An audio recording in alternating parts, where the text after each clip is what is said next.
സമരങ്ങൾ, വലിയ അല്ലെങ്കിൽ കലാപങ്ങൾ നമ്മുടെ രാജ്യത്ത് ഈ നാട്ടിൽ ഉയർന്നു വരികയും ചെയ്തത്. അതിൽ നിന്നായിരിക്കണം ഗാന്ധി ഈ ഉപ്പിൻ്റെ ഒരു പ്രാധാന്യം, ചിലപ്പോൾ അദ്ദേഹം ഏറ്റവും നല്ല ഒരു ചരിത്ര വിദ്യാർത്ഥിയായിരുന്നു എന്ന് ഞാൻ മനസ്സിലാക്കുന്നു.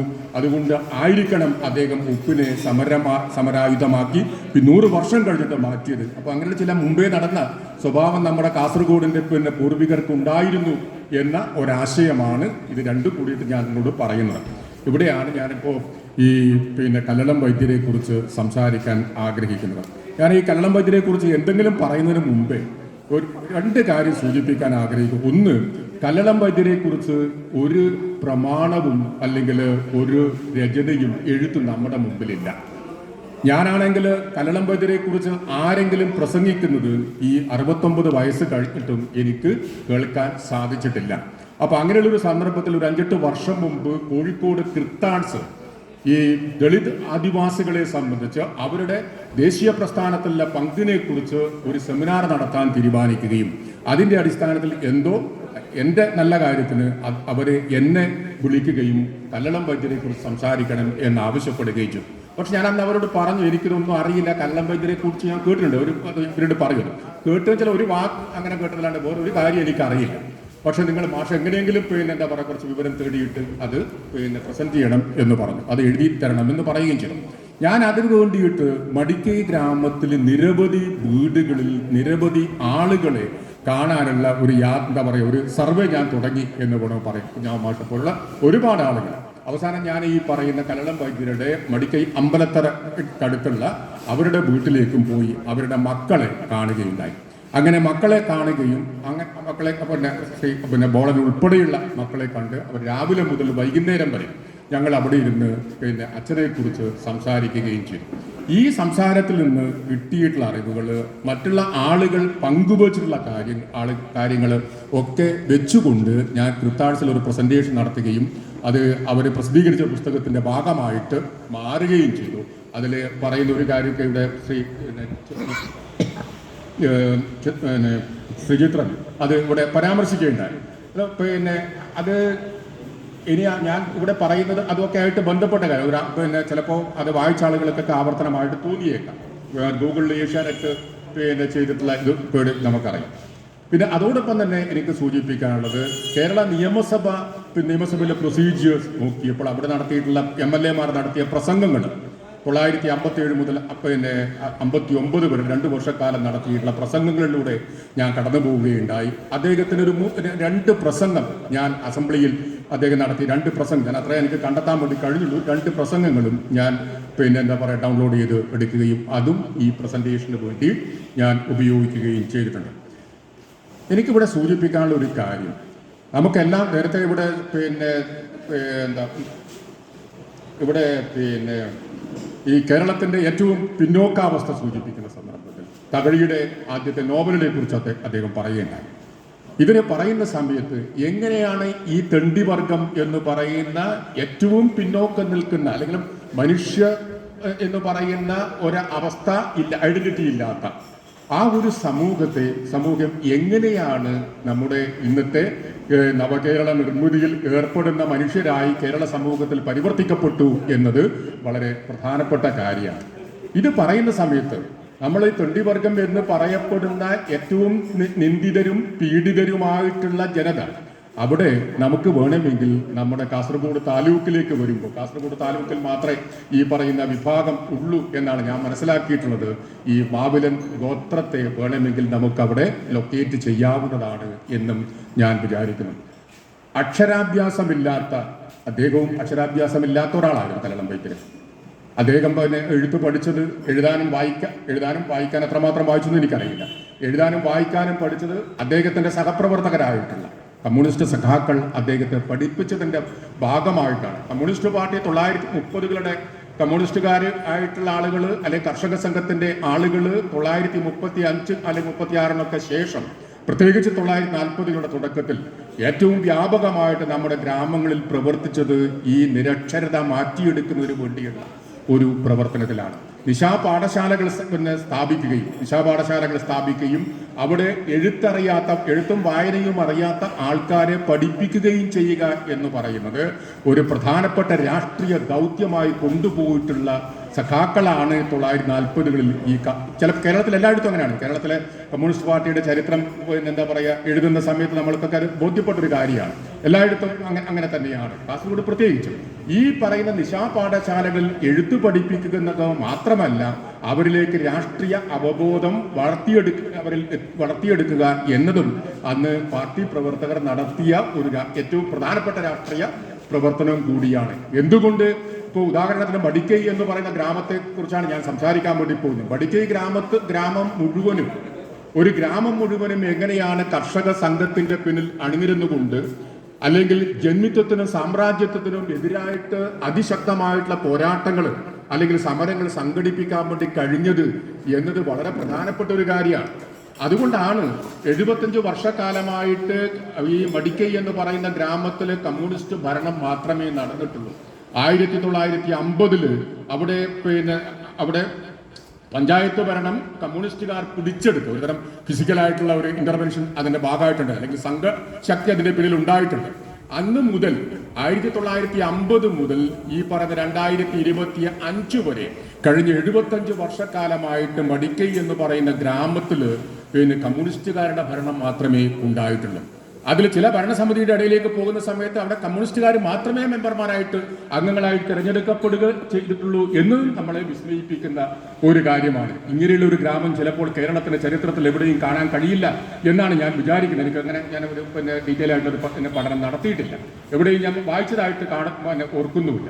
അപ്പൊ അങ്ങനെയുള്ള ഒരു ഗ്രാമമായി ഈ പറയുന്ന മടിക്കൈ എന്ന് പറയുന്ന ഗ്രാമത്തെ മാറ്റിയെടുക്കുന്നതിൽ കമ്മ്യൂണിസ്റ്റുകാരായ ആളുകൾ അല്ലെങ്കിൽ കിസാൻ സഭയുടെ കർഷക സംഘത്തിന്റെ പ്രവർത്തകരൊക്കെ തന്നെ വലിയ പങ്കു വഹിച്ചിട്ടുണ്ട്.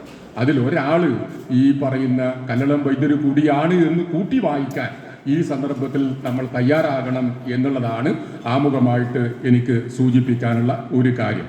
ഇപ്പൊ നമുക്കറിയാം സമൂഹത്തിൽ ചരിത്രത്തിൽ ആളുകൾ പ്രത്യക്ഷപ്പെടുന്നത് എങ്ങനെയുള്ള ആൾക്കാരായിരിക്കും. എല്ലാവർക്കും അറിയുന്ന കാര്യം, നമ്മൾ സ്ഥിരം പറയുന്ന കാര്യമാണ് അല്ലേ. നമ്മൾക്ക് ഒന്നുകിൽ പണം ഉണ്ടാകണം, അല്ലെങ്കിൽ നമുക്ക് സ്വാധീനം ഉണ്ടാകണം. അധികാരവും സമ്പത്തും കയ്യിലുള്ള ആളുകൾ ആണ് എല്ലായ്പ്പോഴും ചരിത്രത്തിന്റെ ഡൊമൈനും എപ്പോഴും നിയന്ത്രിക്കുന്നത് എന്നത് നമുക്കെല്ലാം അറിയുന്ന കാര്യമാണ്. ഇങ്ങനെ സമ്പത്തുമില്ല അധികാരം, ഞാൻ സമ്പത്തും അധികാരം എന്ന് പറഞ്ഞ ജാതി വ്യവസ്ഥയെ സൂചിപ്പിക്കാൻ വേണ്ടിയാണ് ഞാനത് പറഞ്ഞത്. ജാതി വ്യവസ്ഥ എന്ന് പറഞ്ഞ മറ്റൊന്നുമല്ല, അത് അധികാരത്തിൽ നിന്നും സമ്പത്തിൽ നിന്നും ജനങ്ങളെ അകറ്റി നിർത്തുന്ന ഒരു വ്യവസ്ഥയാണ്. ഒരിക്കലും ഒരു കീഴാള വിഭാഗത്തിൽപ്പെട്ട ആൾക്കാർക്ക്, അല്ലെങ്കിൽ ഒരിക്കലും ഒരു അവർണർ എന്ന് വേണമെങ്കിൽ പറയാവുന്ന ആളുകൾക്ക് അധികാരത്തിലും എന്താ പറയുക നിയന്ത്രണമില്ല, അതുപോലെ സമ്പത്തിന്റെ നിയന്ത്രണവും അവർക്ക് ഒരിക്കലും ലഭിക്കുന്നില്ല. അപ്പൊ ഇതിൽ നിന്ന് ആളുകളെ മാറ്റിയെടുക്കാൻ വേണ്ടി കൃത്യമായിട്ട് വരേണ്യ വിഭാഗം അല്ലെങ്കിൽ ഉപരിവർഗം കൃത്യമായിട്ട് മെനഞ്ഞെടുത്ത അല്ലെങ്കിൽ രൂപപ്പെടുത്തിയെടുത്തിയിട്ടുള്ള സിസ്റ്റത്തെ വേണമെങ്കിൽ നമുക്ക് ജാതി എന്ന് വേണമെങ്കിൽ നമുക്ക് പറയുകയും ചെയ്യാം. അപ്പൊ അങ്ങനെയുള്ള ഒരു ജാതി വ്യവസ്ഥ കൃത്യമായിട്ടൊരു 3 ടയർ സിസ്റ്റം വളരെ കൃത്യമായിട്ട് നാട്ടിലുണ്ടായ ഒരു സന്ദർഭത്തിൽ അതിൽ ഈ 3 ടയർ സിസ്റ്റത്തിൽ 3ാമത്തെ തട്ടിലുണ്ട്. ആദ്യത്തേത് നമുക്കെല്ലാം അറിയാം, സമ്പത്ത് നിയന്ത്രിക്കുന്ന ആൾക്കാർ. രണ്ടാമത്തത് സമ്പത്ത് ഉൽപ്പാദിപ്പിക്കുന്ന ആൾക്കാർ. ഇവർക്ക് വേണ്ടിയിട്ട് മാനുവൽ ലേബർ അല്ലെങ്കിൽ എന്താ പറയുക ശാരീരികമായിട്ടുള്ള അധ്വാനം നിർവഹിക്കുന്ന വിഭാഗത്തിൽപ്പെട്ട കീഴാളരായിട്ടുള്ള പാർശ്വവർത്തി, നമ്മൾ എന്തൊക്കെ പദം ഉപയോഗിച്ച് വിശേഷിപ്പിക്കാമോ അങ്ങനെയൊക്കെ ആയ ഒരു വിഭാഗത്തിൽപ്പെട്ട ആളാണ് അല്ലെങ്കിൽ ആൾക്കാരാണ് ഈ മാവിലൻ ഗോത്രം എന്ന് പറയല്ലേ, മാവിലൻ എന്ന് പറയും. അതിന് സമാനമായിട്ടുള്ള മുഖേറെ നമ്മുടെ കർണാടക, നമ്മുടെ സൗത്ത് കന്നഡ മറ്റു ഭാഗങ്ങളിൽ പോയാൽ നമുക്ക് കാണാൻ വേണ്ടി സാധിക്കും. അപ്പോൾ ഇത്തരത്തിൽ വളരെ കീഴാളരായിട്ടുള്ള ഒരു അക്ഷരം പഠിക്കാനുള്ള സൗകര്യം ഉണ്ടാവില്ല, സ്വാഭാവികമായിട്ട് ഉണ്ടാവില്ല. സ്കൂളിൽ പോക്ക് അതിനെക്കുറിച്ച് ആലോചിക്കുക, അവരുടെ വന്യമായ സ്വപ്നങ്ങളിൽ പോലും കടന്നു വരാത്ത ഒന്നായിരുന്നു ഈ വിദ്യാലയത്തിൽ പോകുക, പഠിക്കുക, തൻ്റെ മക്കളെ പഠിപ്പിക്കുക എന്നൊക്കെ പറയുന്നത്. അപ്പോൾ അതൊന്നും ഒരിക്കലും കടന്നു വരാത്ത ഈ ജനവിഭാഗമാണ് മാവിലന്മാര് എന്ന് പറയുക. മാത്രമല്ല ഏറ്റവും പ്രധാനപ്പെട്ട ഒരു കാര്യം, ചിലപ്പോൾ നമ്മുടെ എന്താ പറയുക ഈവൻ അവർണ വിഭാഗത്തിൽപ്പെട്ട കൃഷിക്കാരുടെ ഞാൻ നേരത്തെ ശ്രീചിത്രൻ ഇവിടെ സൂചിപ്പിക്കേണ്ടായി, എന്താ പറയുക പാട്ടത്തിനെടുത്ത് കൃഷി ചെയ്യുന്ന ആൾക്കാർ, കുടിയാന്മാര്. ഈ കുടിയാന്മാരുടെ കണ്ടെത്തൽ അല്ലെങ്കിൽ എന്താ പറയുക വയലുകളിൽ പണിയെടുക്കാൻ പോലും ഈ പറയുന്ന മാവന്മാരെ വിളിക്കില്ല. അവർ അസ്പൃശ്യരാണ്, എല്ലാ അർത്ഥത്തിലും അസ്പൃശ്യരാണ്.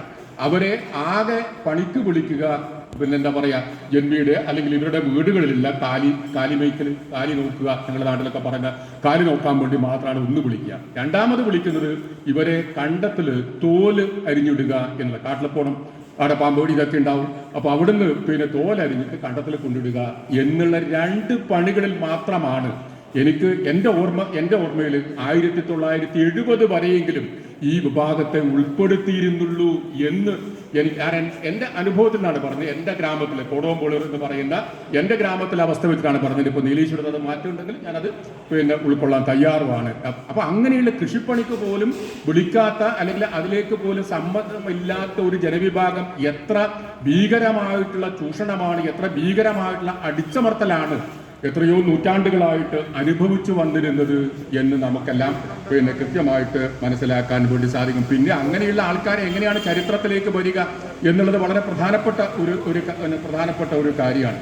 അപ്പം അവരും കടന്നു വരില്ല, അവരുടെ ജീവിതം കടന്നു വരില്ല, അവരുടെ ജീവിത അവസ്ഥയും ചരിത്രത്തിലേക്ക് കടന്നു വരുന്നത് ഈ അടുത്ത കാലത്ത് നമ്മുടെ ന്യൂ സോഷ്യൽ മൂവ്മെന്റ്സിനെ കുറിച്ചുള്ള നവസാമൂഹ്യ പ്രസ്ഥാനങ്ങളെ കുറിച്ചുള്ള പഠനം ലോകവ്യാപകമായിട്ട് എന്താ പറയുക മുന്നേറാൻ തുടങ്ങിയപ്പോൾ, അതിന്റെ അലയൊലികൾ ഇന്ത്യയിലേക്ക് എത്തിയപ്പോൾ, ഇന്ത്യയിൽ ഇങ്ങനെ സാമൂഹ്യ പ്രസ്ഥാനങ്ങളെ കുറിച്ചുള്ള പഠനങ്ങൾ ഉയർന്നു വന്നപ്പോഴാണ് ഈ ദളിത് ആദിവാസികൾ ചരിത്രത്തിലേക്ക് കടന്നു വരാൻ വേണ്ടി ധാരാളമായിട്ട് കടന്നു വരാൻ വേണ്ടി തുടങ്ങിയത് എന്നതും പ്രധാനപ്പെട്ട കാര്യം. അത് ആ കടന്നുവരവിന്റെ ഒരു ഫലമാണ് അംബേദ്കർ കൂടുതൽ വായിക്കപ്പെടുന്ന ഒരവസ്ഥ നമ്മുടെ ഇന്ത്യൻ രാഷ്ട്രീയത്തിലും ഇന്ത്യൻ സമൂഹത്തിലും ഉണ്ടാവുകയും ചെയ്തത് എന്നതും പ്രധാനപ്പെട്ട ഒരു കാര്യമാണ്.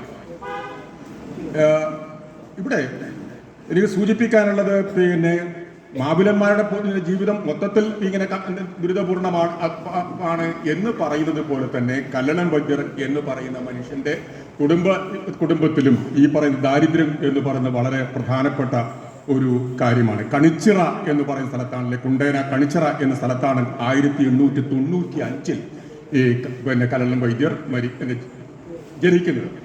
76 കൊല്ലം അദ്ദേഹം ഈ ഭൂമിയിൽ ജീവിച്ചു. 7.5 പതിറ്റാണ്ട് കാലം അദ്ദേഹം നമ്മോടൊപ്പം ഉണ്ടായിരുന്നു. ഇങ്ങനെയുള്ള ഒരു മനുഷ്യൻ എന്തുകൊണ്ട് ഇങ്ങനെ ആളുകൾ അറിയപ്പെട്ടില്ല? അപ്പം ഞാനൊക്കെ എൻ്റെ ചെറിയ പ്രായത്തിൽ ഞങ്ങളൊക്കെ SFI കൊണ്ട് നടക്കുന്ന കാലത്തൊക്കെ കല്ലണം വൈദ്യരെ കുറിച്ച് കേട്ടിട്ടുണ്ട്. കല്ലണം വൈദ്യരെ കുറിച്ച് കേട്ടത് ഒരു വിഷവൈദ്യൻ എന്നത് കുറച്ച് കഴിഞ്ഞിട്ടാണ് കേട്ടത്. പഠിക്കുന്ന കാലത്ത് നമ്മൾ കേട്ടത് ഒരു തമാശ രൂപത്തിൽ നമ്മുടെ നാട്ടിൽ ഉണ്ടായിരുന്ന EMS പറഞ്ഞതുപോലെ അങ്ങനെ തന്നെ സിന്ദാബാദ്, EMS പറഞ്ഞതുപോലെ അങ്ങനെ തന്നെ സിന്ദാബാദ് എന്ന് കല്ലളം വൈദ്യര് പ്രസംഗിച്ചതായിട്ടാണ് നമ്മളെല്ലാം കേട്ടത്. ഞാനത് വീണ്ടും ആ ഒരു പരാമർശത്തെ നമ്മളൊന്ന് വിശകലനം ചെയ്യുമ്പോൾ ചിലപ്പോൾ അത് കല്ലളം വൈദ്യർക്ക് തന്നെ ഒരു ഇൻസൾട്ടായിട്ട് ചിലപ്പോൾ വേണമെങ്കിൽ തോന്നിയേക്കാം, അങ്ങനെ നമുക്ക് തോന്നിയേക്കാം. പക്ഷെ അതിനപ്പുറത്ത് എന്തിനാണ് കൂടുതൽ സംസാരിക്കുന്നത്? നിയമസഭയിലുള്ള കാര്യമാണ്, നിയമസഭയിലെ പ്രസംഗത്തെക്കുറിച്ചാണ്. കല്ലളം വൈദ്യർ നിയമസഭയിൽ പ്രസംഗിക്കാറില്ല. പ്രസംഗിക്കുന്നതിന് തന്നെ അദ്ദേഹത്തിന്റെ പേര് വിളിക്കുമ്പോൾ പറയുന്ന ആകെയുള്ള വാചകം എന്ന് പറയുന്നത് EMS പറഞ്ഞതുപോലെ അങ്ങനെ തന്നെ സിന്ദാബാദ്. എനിക്ക് വ്യത്യസ്തമായിട്ടൊരു അഭിപ്രായം ഇല്ല അവിടെ രേഖപ്പെടുത്താൻ വേണ്ടി, അതുകൊണ്ട് ഞാനത് പറയുന്നു. പ്രസംഗിക്കാൻ അറിയാഞ്ഞിട്ടല്ല, മറിച്ച് അതിന്റെ ആവശ്യമില്ല എന്ന് തോന്നിയത് കൊണ്ടായിരിക്കാം അദ്ദേഹം അങ്ങനെ പറയുന്നത്. ഞങ്ങളെ ചെറുപ്പകാലത്ത് ഞങ്ങൾ കേട്ടിട്ടുള്ള ഒരു പരാമർശം കല്ലളം വൈദ്യരെ കുറിച്ച് ഇത് മാത്രമാണ്. പിന്നെയാണ് നമ്മൾ കേൾക്കുന്നത് അദ്ദേഹം നാട്ടിലെ ഏറ്റവും അറിയപ്പെടുന്ന ഒരു വിഷവൈദ്യൻ കൂടിയാണ് എന്നുള്ളത്. ആ ഒരു കാലം 1940-കൾ എന്ന് പറഞ്ഞാൽ 1930-കൾ 40-കളും എല്ലാം നമുക്കറിയാം. നമ്മുടെ നാട്ടിലാകെ ഈ പറയുന്ന പാമ്പുകളുണ്ട് എന്നും പാമ്പ് കടിയേൽക്കുന്നത് സർവ്വസാധാരണമായിട്ടുള്ള ഒന്നാണ് എന്നും ഈ പാമ്പ് കടിയേറ്റ് കഴിഞ്ഞാൽ ഇന്നത്തെ പോലെ പാപ്പിനിശ്ശേരിക്കോ അല്ലെങ്കിൽ വേറെ ഏതെങ്കിലും ഹോസ്പിറ്റലിലേക്കോ മെഡിക്കൽ കോളേജിലേക്കോ കൊണ്ടുപോകാനുള്ള സാധ്യത ഇല്ല എന്നുള്ളത് കൊണ്ട് നാടൻ വിഷ വൈദ്യന്മാരെയാണ് മിക്കവാറും എല്ലാ ആൾക്കാരും വിഷചികിത്സക്ക് വേണ്ടിയിട്ട് സമീപിക്കുന്നത്. അദ്ദേഹത്തിന്റെ ഗുരുവായിട്ടുള്ള കല്ലളൻ എന്ന് പറയുന്ന ഗുരുനാഥനെ കണ്ടെത്തുകയും അദ്ദേഹത്തിൽ നിന്ന് ഈ വിഷചികിത്സ പഠിക്കുകയും ചെയ്തു. ആ വിഷചികിത്സ പഠിച്ച് അദ്ദേഹം പ്രാവർത്തികമാക്കാൻ തുടങ്ങി. മടിക്കൈ ഗ്രാമത്തിൽ മാത്രമല്ല ചുറ്റുമുള്ള ഗ്രാമങ്ങളിലേക്ക് പോലും ഈ കല്ലളം വൈദ്യരെ തേടിയിട്ട് ആളുകൾ എത്തിയിരുന്നു എന്നുള്ളതാണ് അദ്ദേഹത്തിന്റെ മക്കളെ ഇന്റർവ്യൂ ചെയ്യുന്ന സമയത്ത് എനിക്ക് മനസ്സിലായത്, നാട്ടുകാരെ ഇന്റർവ്യൂ ചെയ്തപ്പോഴും മനസ്സിലായ ഒരു കാര്യതാണ്. മാത്രമല്ല അങ്ങനെ ഈ വിഷചികിത്സയിലൂടെ വലിയ പേരും പിന്നെ പെരുമയും ആർജിച്ച കല്ലളം വൈദ്യര്, ആ കല്ലളം വൈദ്യരെ കുറിച്ച് പിന്നെ മംഗലം പാട്ടിൽ പരാമർശമുണ്ട് എന്നറിയുമ്പോൾ അങ്ങ് എളയേരിയിൽ താമസിക്കുന്ന, എളയേരിയിൽ ജീവിച്ചിരുന്ന കാരിച്ചിയമ്മ പിന്നെ പാടിയ ഈ മംഗലം പാട്ടില് ഈ പറയുന്ന കല്ലളം വൈദ്യരെ കുറിച്ചുള്ള പരാമർശം ഞാനത് കൃത്യമായി ഞാൻ കേട്ടിട്ടില്ല. എൻ്റെ ഒരു പ്രിയപ്പെട്ട സുഹൃത്തായിട്ടുള്ള ഈ ഡോക്ടർ ഉണ്ണികൃഷ്ണൻ എന്ന് പറയുന്ന കേരളത്തിലെ ഏറ്റവും അറിയപ്പെടുന്ന പരിസ്ഥിതി പ്രവർത്തകനും എഴുത്തുകാരനും ഒക്കെ ആയിട്ടുള്ള പിന്നെ ഉണ്ണികൃഷ്ണൻ, അദ്ദേഹം അധ്യാപകനായി ആദ്യം പിന്നെ ചാർജ് എടുക്കുന്ന ബളാലിലെ സ്കൂൾ, ബളാൽ എന്ന് പറയുന്ന സ്ഥലത്ത് അവിടെയുള്ള വിദ്യാലയത്തിൽ പോയപ്പോൾ അവിടെ യുവജനോത്സവം നടക്കുന്ന സമയത്താണ് അദ്ദേഹം അവിടെ 90കളിൽ എത്തിച്ചേരുന്നത്.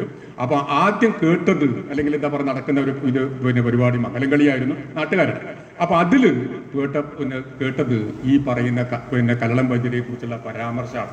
ഒരു മിത്തിക്കൽ ക്യാരക്ടറായിട്ട് ഒരാൾ മാറുകയാണ് അല്ലെ. ഞങ്ങളുടെ പിന്നെ നമ്മള് എന്താ പറയുക, നമ്മള് പൊട്ടന്തയ്യത്തിന്റെ തോട്ടത്തിൽ പറയുന്ന ആ ഒരു രീതിയിൽ ഞങ്ങളുടെ വീട്ടിലെ ആളാണല്ലോ പിന്നെ നിങ്ങൾ, ഞങ്ങളുടെ വീട്ടിലെ ഇങ്ങനെയൊന്നും അല്ലായിരിക്കും പാടിയിട്ടുണ്ടാകുക, ഞങ്ങളുടെ വീട്ടിലെ ആളാണല്ലോ നിങ്ങൾ, ഞങ്ങളുടെ പായല് പിന്നെ മൂത്രം എന്നുള്ള വാക്കല്ല ഉപയോഗിച്ചത്, നിങ്ങൾ പിന്നെ ഒഴിച്ചില്ലേ നിങ്ങൾ എന്നൊക്കെ പറയാം എന്നൊക്കെയാണ് ആ പാട്ടിലുള്ളത് എന്ന് ഉണ്ണികൃഷ്ണൻ ഇപ്പോഴും ഓർക്കുന്നുണ്ട്. ഉണ്ണികൃഷ്ണനായിട്ട് ഞാൻ സംസാരിച്ചപ്പോൾ അദ്ദേഹം പറഞ്ഞൊരു കാര്യമാണ്. അപ്പം ഒരു നാട് മുഴുവൻ ഒരു മനുഷ്യനെ അറിയുകയും ആ അറിവ് എന്ന് പറയുന്നത് അദ്ദേഹം ഈ സമൂഹത്തിന് വേണ്ടി നൽകിയിട്ടുള്ള സംഭാവന ഞാൻ ഉദ്ദേശിക്കുന്നത് ഈ ചികിത്സയാണ് ഏറ്റവും പ്രധാനമായിട്ടുള്ളൊരു കാര്യം. അത് എങ്ങനെയാണ് പൊതുസമൂഹത്തിലേക്ക് അല്ലെങ്കിൽ കീഴാളവർഗത്തിലേക്ക് ഇങ്ങനെ കൃത്യമായിട്ട് സന്നിവേശിക്കപ്പെടുകയും അത് അവരുടെ ഓർമ്മയായിട്ട് മാറുകയും അദ്ദേഹം ഒരു ഹീറോയുടെ ഒരു വലിയ ഹീറോ ആയിട്ട് മാറുകയും ചെയ്തത് എന്ന് ഈ മംഗലം പാട്ടിലെ അദ്ദേഹത്തെ കുറിച്ചുള്ള പരാമർശം സാക്ഷ്യം വഹിക്കുന്നു എന്ന് ഞാൻ വിചാരിക്കുന്നു. ഇതൊരു വളരെ പ്രധാനപ്പെട്ട കാര്യമാണ്.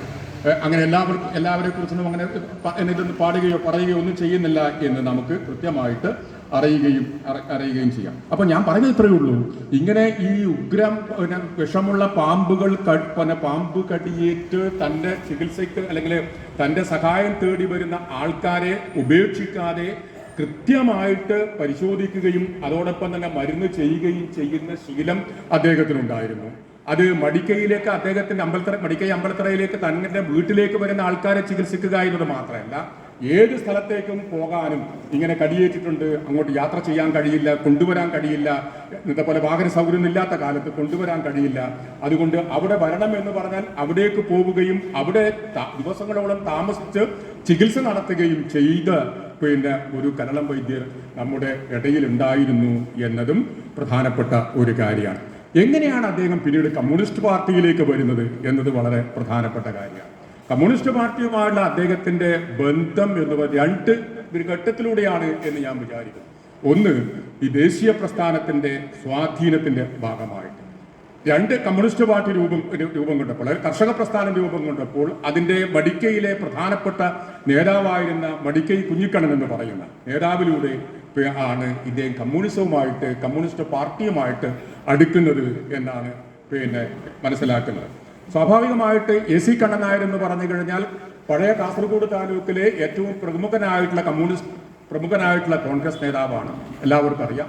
ഏച്ചിക്കാരൻ എന്ന് പറഞ്ഞു മടിക്കൈ എന്ന് പറയുന്ന ഗ്രാമം എന്ന് പറയുന്നത് നിയന്ത്രിച്ചിരുന്നത്, അവിടെയുള്ള മുഴുവൻ അധികാരങ്ങളും കൈക്കലാക്കി ഉണ്ടായിരുന്നത് ഏച്ചിക്കാരക്കാരായിരുന്നു. ആ ഏച്ചിക്കാരൻ കുടുംബത്തിലെ തറവാട്ടിലെ അംഗമാണ് ഈ പറയുന്ന AC കണ്ണൻ നായർ എന്ന് പറയുന്ന ആള്. AC കണ്ണൻ നായർ എന്ന് പറയുന്ന ആള് 1923 മാതൃഭൂമി തുടങ്ങിയ കാലത്ത് K. മാധവൻ നായർ ഉൾപ്പെടെയുള്ള ആൾക്കാരെ അദ്ദേഹത്തിന്റെ വീട്ടിൽ വരികയും മാതൃഭൂമിയിലേക്ക് എന്താ പറയുക ഡൊണേഷൻ കൊടുക്കാൻ വേണ്ടി, സംഭാവന കൊടുക്കാൻ വേണ്ടി പിന്നെ നൽകാൻ വേണ്ടി അഭ്യർത്ഥിക്കുകയും ചെയ്തപ്പോൾ അന്ന് AC കണ്ണൻ നായർ ചെയ്തത് 2000 രൂപ കൊടുക്കുകയാണ്. 1923 2023 രൂപ ഷെയർ 2000 രൂപ സംഭാവന കൊടുക്കുക എന്ന് കണ്ടപ്പോ ഈ മാധവൻ നായർക്ക് അത്ഭുതപ്പെട്ടു പോയി എന്നാണ് പറയുന്നത്. ആരും അങ്ങനെ വന്നിട്ടില്ല. അപ്പം അങ്ങനെ 2000 രൂപ കിട്ടിയപ്പോൾ ഇവര് ചോദിക്കുന്ന ചോദ്യമുണ്ട് കണ്ണൻ നായരോട്, ഇത് സംഭാവനയാക്കണോ അല്ല ഷെയർ ആക്കി മാറ്റണം. അന്ന് മാതൃഭൂമിയുടെ ഷെയർ 5 രൂപയാണ്, ഒരു ഷെയറിന്റെ വില 5 രൂപയാണ്. അപ്പൊ പിന്നെ കണ്ണൻ നായർ മാതൃഭൂമിയിൽ ഷെയറോ അദ്ദേഹം മാതൃഭൂമി എന്ന് പറയുന്ന പത്രത്തിലല്ല, മാതൃഭൂമി ഇന്ത്യ എന്ന് പറഞ്ഞ നമ്മുടെ മദർലാൻഡിനെ കുറിച്ചുള്ള ആ മാതൃഭൂമിയിൽ ഷെയറോ മേക്ക് ഇറ്റ് എന്താ പറയുക ഡൊനേഷൻ എന്ന് പറഞ്ഞ ആളാണ് AC കണ്ണൻ നായർ. ഇദ്ദേഹത്തിന്റെ പ്രവർത്തനത്തിന്റെ പ്രധാനപ്പെട്ട കേന്ദ്രം ഒന്ന് ഞാനിപ്പോൾ താമസിക്കുന്ന വെള്ളിക്കോത്ത് എന്ന് പറയുന്ന സ്ഥലവും അതുപോലെ ഈ മടിക്കയും ആയിരുന്നു. ഈ മടിക്കയിലെ ദരിദ്രരായിട്ടുള്ള ആളുകളെ മുഴുവൻ സംഘടിപ്പിച്ചു. അത് സമുദായ സംഘടനകൾ ഉണ്ടാക്കിയിട്ട് നമ്മുടെ ഒരു ആശയമുണ്ടല്ലോ, നവോത്ഥാനത്തെ കുറിച്ചൊക്കെ സംസാരിക്കുന്ന സമയത്ത് വരുന്നതിൽ ഈ കമ്മ്യൂണലൈസേഷൻ എന്ന് പറയുന്നൊരു പ്രധാനപ്പെട്ട അല്ലെ കമ്മ്യൂണൽ ഓർഗനൈസേഷനിലൂടെ ഇത് വരുന്നുണ്ട് എന്ന് പറഞ്ഞു. ഇന്നത്തെ കമ്മ്യൂണലിസം അല്ല ഞാൻ ഉദ്ദേശിക്കുന്നത്, ഈ പറയുന്ന സമുദായങ്ങളുടെ അല്ലെങ്കിൽ ജാതി എന്നൊക്കെ പറയുന്ന സമുദായങ്ങളുടെ എന്താ പറയാ അതിൻ്റെ ഒരു മൊബിലൈസേഷൻ വലിയ തോതിൽ അദ്ദേഹം നടന്നിട്ടുണ്ട്. അദ്ദേഹം KT കുതിരാമൻ നമ്പ്യാരൊക്കെ ചേർന്നിട്ട് പ്രസിദ്ധീകരിച്ച ശക്തി എന്ന് പറയുന്ന മാസികയിൽ അദ്ദേഹം എഴുതിയ 2-3 ലേഖനങ്ങൾ വായിക്കാനിടയായി. ഒന്ന് വടക്കേ മലബാറിലെ തീയരോട്, വടക്കേ മലബാറിലെ നായരോട് എന്നൊക്കെ പറഞ്ഞുകൊണ്ടാണ്. അപ്പൊ ഈ സമുദായത്തിലെ ആളുകളെ തന്നെ എന്താ പറയുക സംസ്കാര സമ്പന്നരാക്കി മാറ്റുക എന്ന് പറയുന്നത്, അവരെ റിഫോം ചെയ്യുക എന്ന് പറയുന്നത് വലിയ ദൗത്യമായി കണ്ട ആളാണ് അദ്ദേഹം. അപ്പം അവിടെയുള്ള ഞാൻ പറയുന്നത് ഇതാണ്, മടിക്കൈ പ്രദേശത്തേക്ക് അദ്ദേഹം നിരന്തരമായി സഞ്ചരിക്കുകയും പോവുകയും അവിടെയുള്ള ആളുകളെ കാണുകയും വ്യത്യസ്ത ജാതി കൂട്ടങ്ങളിലെ ആളുകളെ കാണുകയും അവരോട് സംസാരിക്കുകയും അവരോട് ദേശീയ പ്രസ്ഥാനത്തിന്റെ ഭാഗമായിട്ട് മാറാനും സംഘടിക്കേണ്ടതിന്റെ ആവശ്യകത ഊന്നിപ്പറയാനും അദ്ദേഹം തയ്യാറാണ്. മാത്രമല്ല അദ്ദേഹത്തിന്റെ അതിയാമ്പൂർ എന്ന് പറയുന്ന സ്ഥലത്ത് വീട്ടിലേക്ക് നമ്മൾ പോയി കഴിഞ്ഞാൽ ആ വീടിന്റെ എന്താ പറയുക വാതിലല്ലേ എന്തായാലും കട്ടല അവിടെ കൊത്തിവെച്ചുള്ള ചിത്രങ്ങൾ കണ്ടു കഴിഞ്ഞാൽ അദ്ദേഹം ഈ പറയുന്ന അസ്പൃശ്യരായിട്ടുള്ള കീഴാളരായിട്ടുള്ള ആളുകളോടുള്ള തൻ്റെ താല്പര്യം എത്രമാത്രമുണ്ട് എന്ന് നമുക്ക് കാണാൻ വേണ്ടി സാധിക്കും. അത് മാത്രമല്ല, അവിടെയുള്ള ചിത്രം വരച്ചൊക്കെ കൊത്തിവെച്ചു എന്ന് മാത്രമല്ല, ഈ പറയുന്ന ദളിത് വിഭാഗത്തിൽപ്പെട്ട ഒരു പയ്യനെ അദ്ദേഹം ദത്തെടുത്ത് വളർത്തുകയും ആ ദത്തെടുത്ത് വളർത്തിയ കുട്ടിക്ക് എല്ലാ വിദ്യാഭ്യാസം നൽകുകയും കോളേജ് വിദ്യാഭ്യാസം അടക്കം നൽകുകയും ചെയ്തതും ചരിത്രത്തിന്റെ ഭാഗം. പിന്നീട് ആ മനുഷ്യൻ അദ്ദേഹത്തോട് എന്ത് ചെയ്തു എന്നുള്ള വേറൊരു കാര്യം ഞാനത് ഇവിടെ പറയാൻ ആഗ്രഹിക്കുന്നില്ല. അദ്ദേഹത്തിന്റെ AC കണ്ണൻ നായരുടെ മകനായിട്ടുള്ള ശ്യാമേട്ടൻ നമ്മോട് പറഞ്ഞിട്ടുണ്ട്. അദ്ദേഹം സെന്റ് അലോഷ്യസ് കോളേജിൽ, മംഗലാപുരത്ത് സെന്റ് അലോഷ്യസ് കോളേജിൽ പഠിക്കുന്ന സമയം അവർ രണ്ടുപേരെയും അവിടെ കോളേജിൽ ചേർത്തു. ഈ രണ്ടുപേരും കോളേജിൽ പഠിക്കുന്ന സമയത്ത് അവിടെ കോളേജിൽ ആകെ അറിയപ്പെട്ടത് ശ്യാംകുമാറാണ്. ശ്യാംകുമാർ അറിയപ്പെടാൻ കാരണം ഏതെങ്കിലും രാഷ്ട്രീയ പ്രവർത്തനം നടത്തിയിട്ടോ അല്ലെങ്കിൽ വേറെന്തിന്റെ ഫലമായിട്ടല്ല, എല്ലാ മാസവും അദ്ദേഹത്തിന്റെ പേര് നോട്ടീസ് ബോർഡിൽ കിടക്കും. ആ നോട്ടീസ് ബോർഡിൽ കിടക്കുന്നത് ഫീസ് കൊടുക്കാൻ കഴിയാത്തതിന്റെ പേരിൽ ക്ലാസ്സിൽ നിന്ന് പുറത്താക്കുന്നതാണ്. പക്ഷെ അതേ സമയത്ത് മറ്റേയാളുടെ പേര്, ഈ ദളിതനായിട്ടുള്ള കുട്ടിയുടെ പേര് ഒരിക്കലില്ല. കാരണം അദ്ദേഹം എങ്ങനെയെങ്കിലും പൈസ സംഘടിപ്പിച്ചിട്ട് അതുകൊണ്ട് അടക്കുകയും ചെയ്യുന്ന ഒരു അവസ്ഥയുണ്ട്. ഞാൻ അതിന്റെ വിശദാംശങ്ങളിൽ പോകുന്നില്ല. അപ്പൊ ഞാൻ പറഞ്ഞത്, ഇങ്ങനെ ഏറ്റവും ദളിതരായിട്ടുള്ള ആളുകളോട് വലിയ താല്പര്യം കാണിച്ചിട്ടുള്ള ആളാണ് AC കണ്ണൻ നായർ. അദ്ദേഹത്തിന്റെ സ്വാധീനം കലളം വൈദ്യര് പറയുന്നുണ്ട്. അദ്ദേഹം ആണ് ഈ പറയുന്ന കലളം വൈദ്യരെ ദേശീയ പ്രസ്ഥാനത്തിലേക്ക് ആകർഷിക്കുന്നതിന് കാരണമായിട്ട് മാറിയത്. ഞാൻ അതുമായിട്ട് ബന്ധപ്പെട്ട് ഇവിടെ തന്നെ പറയാൻ ആഗ്രഹിക്കുന്ന ഒരു കാര്യം, നിയമസഭയിലെ കലളം വൈദ്യർ നടത്തിയിട്ടുള്ള 2 പ്രസംഗങ്ങളെ കുറിച്ച് പറഞ്ഞു. അതിലൊരു പ്രസംഗം എന്ന് പറയുന്നത് ഈ മടിക്കയിൽ സ്കൂളുകൾ ആരംഭിക്കണം എന്നുള്ളതാണ്.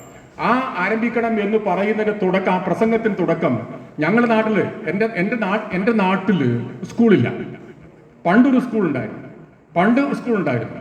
അത് AC കണ്ണൻ നായർ എന്താ പറയുക AC കാനെന്ന് അങ്ങനെ പറഞ്ഞില്ല, അങ്ങനെ പറയാഞ്ഞിട്ടോ അല്ലെങ്കിൽ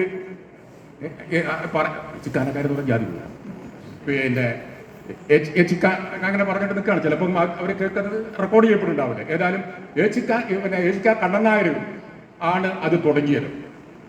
പക്ഷെ അത് തുടങ്ങിയപ്പോൾ അവിടെ അങ്ങനെ സ്കൂൾ തുടങ്ങിയപ്പോൾ മറ്റുള്ളവരുടെ കുട്ടികൾക്ക് മാത്രമേ പഠിക്കാൻ കഴിഞ്ഞു. അവരെന്നെ കുറേയുണ്ട്, മറ്റു വിഭാഗത്തിൽപ്പെട്ട ആൾക്കാരെന്നെ കുറേയുണ്ട്. ഞങ്ങളെ കുട്ടികൾക്ക് അങ്ങോട്ട് പോകാനേ കഴിയില്ല. ഇപ്പൊ ഞങ്ങളെ കുട്ടിക്ക് പഠിപ്പില്ല, എവിടെയും ജോലിക്ക് പോകാൻ കഴിയില്ല എന്നൊക്കെ പറഞ്ഞിട്ട് ഈ പറയുന്ന മാവിലൻ ട്രൈബിന്റെ ധൈന്യത വളരെ കൃത്യമായിട്ട് തന്റെ കൊളോക്കിയൽ ഭാഷ, തന്റെ നാട്ടുഭാഷയിൽ, തന്റെ എന്താ പറയാ കുടിപ്പാർപ്പിൽ വികസിപ്പിച്ചെടുത്തിട്ടുള്ള പേച്ചുവഴക്കം വളരെ കൃത്യമായിട്ട് ഉപയോഗിച്ചുകൊണ്ട് അദ്ദേഹം അവിടെ സംസാരിക്കുന്നത്. അപ്പം അതിൽ നിന്ന് മനസ്സിലാക്കാൻ വേണ്ടി കഴിയുന്നത്, ഈ മടിക്കൈ ഗ്രാമത്തില് ആദ്യത്തെ വിദ്യാലയങ്ങൾ സ്ഥാപിക്കുന്നതിന്റെ പിന്നിൽ AC കണ്ണൻ നായർ എന്ന് പറയുന്ന ജന്മി കുടുംബത്തിലെ അംഗവും ദേശീയ പ്രസ്ഥാനത്തിലെ നേതാവുമായിരുന്ന കണ്ണൻ നായരുണ്ട് എന്നുള്ളത് മാത്രമല്ല, രണ്ടാമതൊരു തവണ അദ്ദേഹം പ്രസംഗിക്കാൻ എഴുന്നേറ്റത് ഈ പറയുന്ന മടിക്കൈ ഗ്രാമത്തിൽ ഒരു സഹകരണ സംഘം ഉണ്ടാക്കണം എന്നുള്ളതാണ്. ആ സഹകരണ സംഘം ഇല്ലാത്തതിന്റെ പേരിൽ ഞങ്ങൾക്ക് പണമില്ല, ഞങ്ങൾക്ക് പൈസ ഇല്ല, ഞങ്ങൾക്ക് പിന്നെ കൃഷി ചെയ്യാനോ ഒന്നും ചെയ്യാനോ ഞങ്ങൾക്ക് പിന്നെ പൈസ ഇല്ല, ആളുകൾ എന്താ പറയാ പിന്നെ കടം മേടിക്കണം, ഇതൊക്കെ പറഞ്ഞിട്ട് കടം മേടിക്കണം. ഈ കടം മേടിക്കുമ്പോൾ ഞങ്ങളെ പിന്നെ വലിയ തോതിൽ ആൾക്കാർ ഇരട്ടി പലിശയെല്ലാം മേടിക്കുന്നുണ്ട്. ഇങ്ങനെയൊക്കെ പറഞ്ഞുകൊണ്ട് പോവുകയാണ്. എന്താ പറയുക, നമ്മളെ മധ്യവർത്തികൾ പിന്നെ വലിയ പിന്നെ പലിശ വാങ്ങിക്കുന്നുണ്ട്. അങ്ങനെ പലിശ വാങ്ങിച്ച് ഞങ്ങളൊക്കെ നടുവൊടിഞ്ഞു എന്നൊക്കെ പറഞ്ഞ രൂപത്തിൽ അദ്ദേഹം പറയുന്നുണ്ട്. അപ്പോഴും അദ്ദേഹം പരാമർശിക്കുന്ന പേര് AC കണ്ണൻ നായരാണ്. AC കണ്ണൻ നായർ പണ്ട് 1930-കളിൽ തന്നെ 1930 അതൊന്നും പറയുന്നില്ല, പണ്ട് AC കണ്ണൻ നായർ ഈ പറയുന്ന ഞങ്ങളുടെ നാട്ടിൽ ഒരു സഹകരണ സംഘം ഉണ്ടാക്കി. ആ സഹകരണ സംഘം അദ്ദേഹത്തിന്റെ കാലത്ത് നന്നായി നടന്നു. ആളുകൾക്ക് കടം കൊടുത്തു, വലിയ പലിശയൊന്നുമില്ലാതെ കടം കൊടുത്തു. ആ കടം ഉപയോഗിച്ചുകൊണ്ട് ആളുകൾ കൃഷി ചെയ്യും. ഈ കാര്യങ്ങൾ അദ്ദേഹം വളരെ കൃത്യമായിട്ട് അദ്ദേഹം പറയുന്നുണ്ട്. അദ്ദേഹം മരിച്ചതോട് കൂടിയിട്ട് ആ സംഘവും മരിച്ചു, സംഘവും അവസാനിച്ചു. അതുകൊണ്ട് ഞങ്ങളുടെ നാട്ടിൽ മടിക്കയിൽ സഹകരണ സംഘം ഉണ്ടാക്കണം എന്ന് പറയുന്നുണ്ട്. ഇത് വളരെ പ്രധാനപ്പെട്ട ഒരു കാര്യമായിട്ട് നോക്കുക. മനുഷ്യന്റെ അടിസ്ഥാന ജീവിതത്തിലേക്ക് തന്റെ കണ്ണ് കൃത്യമായിട്ട് ചെന്ന് വീഴുകയും അവരുടെ ധൈര്യത വളരെ കൃത്യമായിട്ട് ലോകത്തിന് മുമ്പിൽ അല്ലെങ്കിൽ അസംബ്ലിയിൽ, അതാണ് നമ്മുടെ പിന്നെ എന്താ പറയുക ജനാധിപത്യത്തിന്റെ ശ്രീകോവിലിൽ വളരെ കൃത്യമായിട്ട് പറയുകയും ചെയ്യുക എന്നത് ഇദ്ദേഹത്തെ സംബന്ധിച്ചിടത്തോളം വളരെ പ്രധാനപ്പെട്ട കാര്യമാണ്. ഈ രണ്ട് പ്രസംഗങ്ങളിലുമായിട്ട് ഈ പറയുന്ന സഹകരണ സംഘത്തിന്റെയും വിദ്യാലയത്തിന്റെയും കാര്യങ്ങൾ മാത്രമല്ല, ഞങ്ങളുടെ ജാതി കൂട്ടം അല്ലെങ്കിൽ ഞങ്ങളുടെ പിന്നെ ആൾക്കാർ അനുഭവിക്കുന്ന ധൈര്യത, അനുഭവിക്കുന്ന ചൂഷണം, അതുപോലെ തന്നെ ഭൂമിയില്ലായ്മ, കൃഷി ചെയ്യാൻ സ്ഥലമില്ലാത്തതിന്റെ പ്രശ്നങ്ങളൊക്കെ തന്നെ അദ്ദേഹം ഈ രണ്ട് പ്രസംഗങ്ങളിലും അവിടെയായിട്ട് അദ്ദേഹം പരാമർശിക്കുകയും ചെയ്യുന്നുണ്ട് എന്നതും വളരെ പ്രധാനപ്പെട്ട കാര്യമാണ്. ഞാൻ പറയുന്നത് അസംബ്ലി എന്ന് പറയുന്ന നിയമസഭ എന്ന് പറയുന്നത് ജനങ്ങളുടെ അവകാശങ്ങൾക്ക് വേണ്ടി ശബ്ദമുയർത്താനുള്ള വേദിയാണ് എന്ന് വലിയ സാക്ഷരത ഇല്ലാത്ത അല്ലെങ്കിൽ വലിയ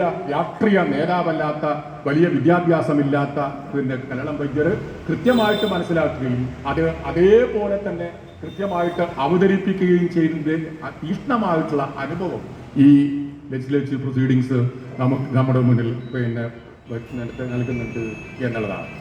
അപ്പം പിന്നെ അത് ഒരു കാര്യം. മറ്റൊന്ന്, ഇദ്ദേഹം 1938 മുതൽ തന്നെ മടിക്കൈ ഗ്രാമപഞ്ചായത്ത് അംഗമാണ്. 1938 മടിക്കയില് ഈ പഞ്ചായത്ത് ഭരണസമിതി ആദ്യമായിട്ട് രൂപം കൊള്ളുന്നത്. എല്ലായിടത്തും അങ്ങനെയാണ് തോന്നുന്നത്. എല്ലായിടത്തും കേരളത്തിൽ അങ്ങോ മലബാറിൽ, കേരളത്തിന്റെ കഥ എടുത്ത് പറയാനില്ല, മലബാറിൽ അങ്ങനെ 1938 ആ 38 ഞാൻ ആളെ പേരൊക്കെ ഉണ്ട്. പിന്നെ അത് എൻ്റെ പ്രിയപ്പെട്ട സഹപ്രവർത്തകനായിരുന്ന പ്രൊഫസർ കുട്ടിയൻ പിന്നെ എഡിറ്റ് ചെയ്തിറക്കിയിട്ടുള്ള നെരിപ്പ് എന്ന് പറയുന്ന പ്രാദേശിക ചരിത്രത്തിൽ ഇതൊക്കെ കൃത്യമായിട്ട് പറയുന്നു. അതിൽ ഉള്ള 10-12ഓളം വരുന്ന പഞ്ചായത്ത് ഭരണസമിതി അംഗങ്ങളിൽ കലളം വൈദ്യർ ഉണ്ട്. കലളം വൈദ്യർ ചിലപ്പോൾ ആ സമയത്ത് എന്തുകൊണ്ട് തെരഞ്ഞെടുക്കപ്പെട്ടു അല്ലെങ്കിൽ തെരഞ്ഞെടുക്കപ്പെടല്ല നോമിനേറ്റ് ചെയ്യപ്പെട്ടു എന്ന് ചോദിച്ചു കഴിഞ്ഞാൽ ചിലപ്പോൾ നാട്ടിലെ ഏറ്റവും പ്രശസ്തനും പ്രഗത്ഭനുമായിട്ടുള്ള വിഷചികിത്സകൻ ആയിരുന്നു എന്നതായിരിക്കാം, അല്ലെങ്കിൽ കമ്മ്യൂണിസ്റ്റ് പാർട്ടി എന്നങ്ങനെ പിന്നെ വന്നിട്ടില്ല. പക്ഷെ അദ്ദേഹം അവിടെ തെരഞ്ഞെടുക്കപ്പെടുന്നു. 1900 നടക്കുന്ന പിന്നെ അതിലേക്ക് ഒരു തെരഞ്ഞെടുപ്പോ അല്ലെങ്കിൽ നോമിനേഷൻ ഒക്കെ എല്ലായ്പ്പോഴും ജന്മിയുടെ കയ്യിലാണ്. പിന്നെ ജന്മിയുടെ നിയന്ത്രണത്തിലാണ് പഞ്ചായത്ത് ഭരണസമിതി യോഗം ചേരുന്ന ജന്മിയുടെ പിന്നെ ഒരു വീട്ടിലാണ്. അവർ പറയുന്ന അവസാനം ഉദ്യോഗസ്ഥന്മാർ വന്നു കഴിഞ്ഞാൽ ജന്മി ഒരു ലിസ്റ്റ് കൊടുക്കും. ആ ലിസ്റ്റ് പിന്നെ എന്താ പറയുക തെരഞ്ഞെടുക്കപ്പെട്ടതായിട്ട് അവർ പ്രഖ്യാപിച്ചിട്ട് പുതിയ ഭരണസമിതി രംഗത്ത് വരികയും ചെയ്യും. ഇതാണ് ഈ പറയുന്ന 1938 മുതൽ 1950 വരെ അല്ലെങ്കിൽ 1953 വരെ നടന്നത്. പക്ഷെ 1952 ആകുമ്പോൾ സംഗതി മാറി. 52 ആകുമ്പോഴേക്ക് കമ്മ്യൂണിസ്റ്റ് പാർട്ടി വളരെ സജീവമായിട്ട് മാറുകയും കർഷക സംഘം അതിനേക്കാൾ ശക്തമാവുകയും ചെയ്തപ്പോൾ ജന്മിയുടെ ഇത്തരം തോന്നിയവാസങ്ങളെ അംഗീകരിക്കാൻ കഴിയില്ല എന്ന് പ്രഖ്യാപിക്കുകയും 1,200ഓളം വരുന്ന ആൾക്കാർ ഈ പറയുന്ന പഞ്ചായത്ത് ഭരണസമിതിയുടെ അവസാനത്തെ യോഗം നടക്കുന്ന സ്ഥലത്തേക്ക്, ഇലക്ഷൻ നടക്കുന്ന സ്ഥലത്തേക്ക് ജാഥയായിട്ട് പോവുകയും ഇവർ വളരെ കൃത്യമായിട്ട് തെരഞ്ഞെടുക്കപ്പെടേണ്ട ആൾക്കാർ ആരാണ് എന്ന് മുൻകൂട്ടി ചർച്ച ചെയ്യുകയും തീരുമാനിക്കുകയും ആ തീരുമാനം ഒരു കടലാസിൽ എഴുതിയിട്ട് പാർട്ടി പ്രവർത്തകർ അവിടെ പോവുകയും ചെയ്തു എന്നുള്ളതാണ്. അങ്ങനെ പോയപ്പോൾ ഈ സാധാരണ ജന്മിമാരുടെ വീട്ടിൽ ഇവർ നല്ല സുഭിക്ഷമായിട്ടുള്ള ഭക്ഷണം കൊടുത്തിട്ട് അവിടെ വിശ്രമം കഴിഞ്ഞിട്ട് പിന്നെ പേര് കൊടുത്ത് അതും വായിച്ചിട്ട് പോലാണ്. പക്ഷേ ഇപ്രാവശ്യം ഞങ്ങളുടെ ലിസ്റ്റ് ഉണ്ട് എന്ന് പറഞ്ഞിട്ട് പാർട്ടി നേതാക്കൾ ഈ ഉദ്യോഗസ്ഥന്മാർക്ക് പിന്നെ എന്താ പറയുക ആളുകൾക്ക് ലിസ്റ്റ് കൊടുക്കുകയും ആ ലിസ്റ്റ് അംഗീകരിക്കാൻ കഴിയാത്ത, അതിന് ഓൾട്ടർനേറ്റീവായിട്ട് ബദലായിട്ടുള്ള പാനൽ കൊടുക്കാൻ ജന്മിമാർ തയ്യാറായിട്ടില്ല. കാരണം ആ പേര് പറയുന്ന സമയത്ത് പറഞ്ഞാൽ മതിയല്ലോ എന്നിട്ട് അവർ തയ്യാറായിട്ടില്ല. ഇപ്പുറത്തെ തയ്യാറായിട്ട് വരികയും അങ്ങനെ പുതിയ ഭരണസമിതി വന്നു.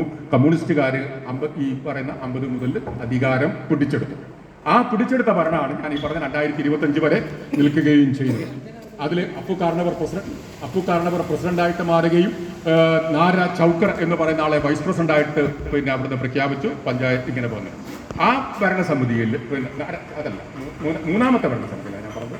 2ാമത്തെ ഭരണസമിതിയിൽ അദ്ദേഹം ഉണ്ടായിരുന്നില്ല. 3ാമത്തെ ഭരണസമിതിയിലാണ് ഈ പറഞ്ഞത്. വടക്കൻ തോട്ടത്തുള്ള അമ്പാടിയുടെ പിന്നെ പ്രസിഡന്റായിട്ടുള്ള പിന്നെ ഭരണസമിതിയിലാണ് അദ്ദേഹം വീണ്ടും വരുന്നത്. അതിൽ 11 ആൾക്കാരുണ്ട്. ആ 11 ആൾക്കാരും കമ്മ്യൂണിസ്റ്റുകാരാണ്, തിരഞ്ഞെടുക്കപ്പെട്ടതാണ്. അത് കഴിഞ്ഞിട്ട് പിന്നെ നടക്കുന്ന ഇലക്ഷൻ 1963 ദീർഘകാലത്തേക്ക് നിലനിന്ന ഒരു പഞ്ചായത്ത് ഭരണസമിതിയാണ്. 63 മുതൽ 73 വരെ മതി, 10 കൊല്ലം. അത് 77. അപ്പോൾ ഈ 63 പിന്നെ തെരഞ്ഞെടുപ്പ് നടന്നപ്പോൾ അത് പിന്നെ മടിക്കൈ കുഞ്ഞിക്കണ്ണനെ പിന്നെ പ്രസിഡന്റായിട്ട് തെരഞ്ഞെടുത്തു. മടിക്കൈ കുഞ്ഞിക്കണ്ണൻ പിന്നെ കർണാടക തെരഞ്ഞെടുപ്പ് പിന്നെ പ്രസിഡന്റായി. അത് 1964 ആകുമ്പോഴേക്കും, ഒരു കൊല്ലം കഴിയുമ്പോൾ കമ്മ്യൂണിസ്റ്റ് പാർട്ടി പിളരുകയും മടിക്കൈയെ പുറത്താക്കി എന്ന് പറഞ്ഞില്ല, ഒഴിവാക്കി. ഞാൻ പറഞ്ഞതാണ്. മടിക്കൈ ഒഴിവാക്കുകയും പിന്നെ KM കുഞ്ഞിക്കണ്ണനെ പ്രസിഡന്റായി തിരഞ്ഞെടുക്കുകയും ചെയ്തു. അതിലും ഇദ്ദേഹം അംഗമാണ്. 1971 അദ്ദേഹം മരിക്കുന്ന സമയത്തും ഈ പറയുന്ന പിന്നെ മടിക്കൈ പഞ്ചായത്ത് ഭരണസമിതി അംഗമായിരുന്നു എന്നുള്ളതാണ്. ഇത്രയും പിന്നെ കാര്യങ്ങൾ അല്ലെങ്കിൽ ഇത്രയും കാര്യങ്ങൾ അദ്ദേഹം ചെയ്തതിൻ്റെ ഒരു ഫലമായിരിക്കുമല്ലോ തീർച്ചയായിട്ടും അദ്ദേഹം. ഒരു കാര്യം കൂടി ഞാൻ അവിടെ സൂചിപ്പിക്കാൻ ആഗ്രഹിക്കുന്നത്, മടിക്കൈ എന്ന് പറഞ്ഞാൽ നേരത്തെ ആവർത്തിച്ച് എല്ലാവർക്കും അറിയുന്ന കാര്യമാണ്, ആവർത്തന വിരസത തോന്നിയേക്കാം. മടിക്കൈ എന്ന് പറയുന്നത് കർഷക പ്രസ്ഥാനം ആവിർഭവിച്ച നാൾ മുതൽ വ്യത്യസ്തങ്ങളായിട്ടുള്ള മുദ്രാവാക്യങ്ങൾ ഉയർത്തിപ്പിടിച്ചുകൊണ്ട് സമരം നടത്തിയ ഒരു സംഘമാണ്. 1928 ചുള്ളിക്കാൽ എന്ന് പറയുന്ന സ്ഥലത്ത് ഒരു പിന്നെ ശാല തുടങ്ങിയതും നിരന്തരമായിട്ടുള്ള പ്രവർത്തനമാണ് ജനങ്ങളുടെ ഇടയിൽ ഈ സംഘം നടത്തിയത്. കർഷക സംഘം 1936 രൂപം കൊണ്ടതിന് ശേഷം കൃഷിക്കാരുടെ ഓരോ അവകാശങ്ങൾ നമുക്ക് കൃത്യമായിട്ട് അറിയാം. കൃഷി പിന്നെ അക്രമ പലിശ എന്താ പറയുക പിന്നെ പിരിവുകൾ അവസാനിപ്പിക്കുക എന്ന മുദ്രാവാക്യം, അളന്ന പാട്ടത്തിന് രശീത് നൽകുക എന്ന ആവശ്യം, വിത്തിട്ടവൻ വിളകൊയ്യും എന്ന് പറയുന്ന മുദ്രാവാക്യം, അവസാനം കൃഷിഭൂമി കൃഷിക്കാരന് എന്ന് പറയുന്ന മുദ്രാവാക്യം. ഈ സമരഘട്ടങ്ങളിലൂടെയെല്ലാം മടിക്കൈ എന്ന് പറയുന്ന ഗ്രാമത്തെ കൊണ്ടുപോയി അവിടെയുള്ള കർഷക സംഘവും അതുപോലെ കമ്മ്യൂണിസ്റ്റുകാരും വളരെ കൃത്യമായി അവിടെ നടന്ന സമരം അതിന് നേതൃത്വം വഹിച്ചിട്ടുള്ള കെ മാധവൻ ഉൾപ്പെടെയുണ്ട്. കെ മാധവൻ, അതുപോലെ KM കുഞ്ഞിക്കണ്ണൻ, മടിക്കൈ കുഞ്ഞിക്കണ്ണൻ, KR കുഞ്ഞിക്കണ്ണൻ. മടിക്കൈയിൽ 3 കുഞ്ഞിക്കണ്ണന്മാരാണ് ഉള്ളത്, 3 കുഞ്ഞിക്കണ്ണന്മാർ. അവരുടെ ഏറ്റവും പ്രധാനപ്പെട്ട പ്രവർത്തകരും അവരാണ്. ഒരു ഘട്ടം കഴിയുമ്പോൾ KR കുഞ്ഞിക്കണ്ണൻ പാർട്ടിയിൽ നിന്ന് പോവുകയും ചെയ്തിട്ടുണ്ട്. ഏതായാലും ഈ 1950 മുമ്പുള്ള ഈ ഒരു കാലഘട്ടത്തിൽ ഈ ആൾക്കാർ വലിയത് അപ്പുകാരണം പറഞ്ഞാൽ ആ നാട്ടിലെ ഏറ്റവും ബഹുമാനനായിട്ടുള്ള വ്യക്തിയാണ്, കാരണവരാണ്. അപ്പം അങ്ങനെയുള്ള ആൾക്കാർ കൂടി ഈ പറയുന്ന കർഷക സംഘത്തിന്റെയും കമ്മ്യൂണിസ്റ്റ് പാർട്ടിയുടെയും സാരഥികളായിട്ട് മാറുകയും വലിയ സമരങ്ങൾക്ക് നേതൃത്വം കൊടുക്കുകയും ചെയ്തു. 1942 എന്താ പറയുക മടിക്കയിലെ വിളകൊയ്ത്ത് സമരം തുടങ്ങിയിട്ട് 1948 നെല്ലെടുപ്പ് സമരം വരെയുള്ള 5-6 വർഷക്കാലം നടന്നിട്ടുള്ള നിരന്തരമായ സമരങ്ങൾ, ആ സമരങ്ങളിലെല്ലാം തന്നെ ഒരു നിശബ്ദ സാന്നിധ്യമായിട്ട് അച്ഛനുണ്ടായിരുന്നു എന്നാണ് മക്കൾ പറയുന്നത്. അതോടൊപ്പം തന്നെ കല്ലളം വൈദ്യർ ഉണ്ടായിരുന്നു എന്നാണ് അദ്ദേഹത്തെക്കുറിച്ച് അറിയുന്ന ആൾക്കാർ അവരുടെ ഓർമ്മകളിൽ നിന്ന് ചകഞ്ഞെടുക്കുകയും ചെയ്യുന്നത്. അദ്ദേഹത്തിന്റെ പേര് ചിലപ്പോൾ ഇവിടെ ഉണ്ടല്ലോ, കാരണം കർഷക സംഘത്തിന്റെ ഭാരവാഹിയായിരുന്നില്ല അദ്ദേഹം, അല്ലെങ്കിൽ കമ്മ്യൂണിസ്റ്റ് പാർട്ടിയുടെ ബ്രാഞ്ച് സെക്രട്ടറിയോ അല്ലെങ്കിൽ വേറെ ഏതെങ്കിലും ഭാരവാഹിയായിരുന്നില്ല അദ്ദേഹം. പക്ഷേ മിക്കവാറും എല്ലാ സമരങ്ങളിലും അദ്ദേഹത്തിന്റെ സാന്നിധ്യം ഉണ്ടായിരുന്നു എന്നുള്ളത് വളരെ വളരെ പ്രധാനപ്പെട്ട കാര്യമാണ്. 1941 നമ്മളെ കയ്യൂർ സമരം നടന്നപ്പോൾ, അല്ല കയ്യൂർ സമരം നേരത്തെ തുടങ്ങിയതാണ്. കയ്യൂർ ഇൻസിഡന്റ് ഉണ്ടായപ്പോൾ അതില് നമ്മളെ മടിക്കൈ അമ്പലത്തിൽ ഇദ്ദേഹത്തിന്റെ വീടിന് തൊട്ടടുത്താണ് അവിടെ MSP ക്യാമ്പ് തുടങ്ങിയത്. പഴയ ആളുകൾ വായിച്ച് അറിയാം. ഭീകരമായിട്ടുള്ള താണ്ഡവമാണ് അവിടെയൊക്കെ നടന്നത്. ആ താണ്ഡവം നടക്കുന്നതിനിടയിൽ ഒരു പോലീസുകാരൻ അവിടെ ഒരു പൊട്ടക്കിണറ്റിൽ വീണ് മരിച്ചു. കിണറ്റിൽ വീഴുകയും ചെയ്തു, അയാൾ മരിക്കുകയും ചെയ്തു. പക്ഷേ ഭാഗ്യവശാൽ അതൊരു ഇഷ്യൂ ആയിട്ട് പോലീസ് ഡിപ്പാർട്ട്മെന്റ് എടുത്തില്ല എന്നുള്ളതാണ് ചിലപ്പോൾ കമ്മ്യൂണിസ്റ്റ് പാർട്ടിയുടെ തന്നെ അതിജീവനത്തിന്റെ ഒരു വലിയ പ്രശ്നം അവിടെയാണ്. അവിടെ ഒരാളെ വെള്ളത്തിൽ എന്താ പറയുക തുള്ളിയിട്ടോ അല്ലെങ്കിൽ വീണിട്ടോ മരിച്ചതിന്റെ ഭാഗമായിട്ട് അന്നത്തെ കാസർഗോഡ് താലൂക്കിലെ ഹോസ്തൃബ് സബ് താലൂക്കില് വ്യാപകമായിട്ടുള്ള പോലീസ് മർദ്ദനങ്ങളും അതുപോലെ തന്നെ പോലീസ് തേരോട്ടവും നടന്നു. അതിന്റെ ഇടയിലാണ് ഈ സംഭവം നടക്കുന്നത്. അവിടെ അത് ഒരു ഇഷ്യൂ ആയി പോലീസ് ടേക്കപ്പ് ചെയ്യുകയും എടുക്കുകയും അതിന്റെ ഫലമായിട്ട് ഭീകരമായിട്ടുള്ള മർദ്ദനം അഴിച്ചുവിടാൻ സാധ്യതയുണ്ട്. കണ്ണിൽ കാണുന്ന ആൾക്കാരെ മുഴുവൻ അറസ്റ്റ് ചെയ്യാൻ സാധ്യതയുണ്ട്. പക്ഷേ ഒരു ദിവസം കഴിഞ്ഞിട്ടാണ് അത് വീണ്ടും ബോഡി കണ്ടെത്തിയത്. എന്നിട്ട് കൂടി അതെങ്ങനെ അറിയാതെ പോയി, പുറം ലോകം അറിയാതെ പോയി എന്നുള്ളത് വളരെ അത്ഭുതപ്പെടുത്തുന്ന ഒരു കാര്യമായിട്ട് എനിക്ക് തോന്നുകയാണ്.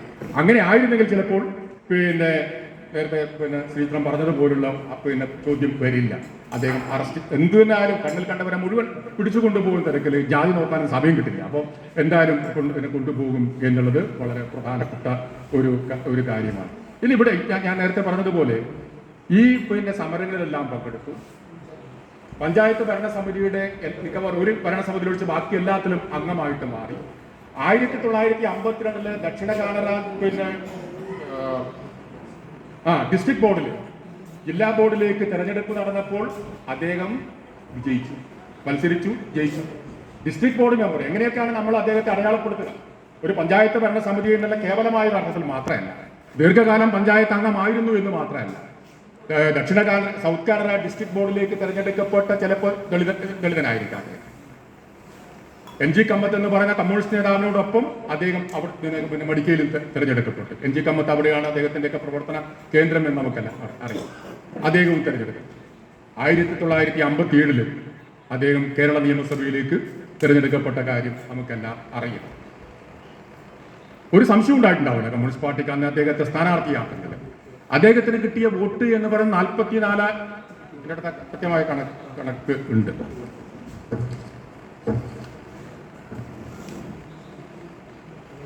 44,754 വോട്ടാണ് അദ്ദേഹത്തിന് കിട്ടിയത്.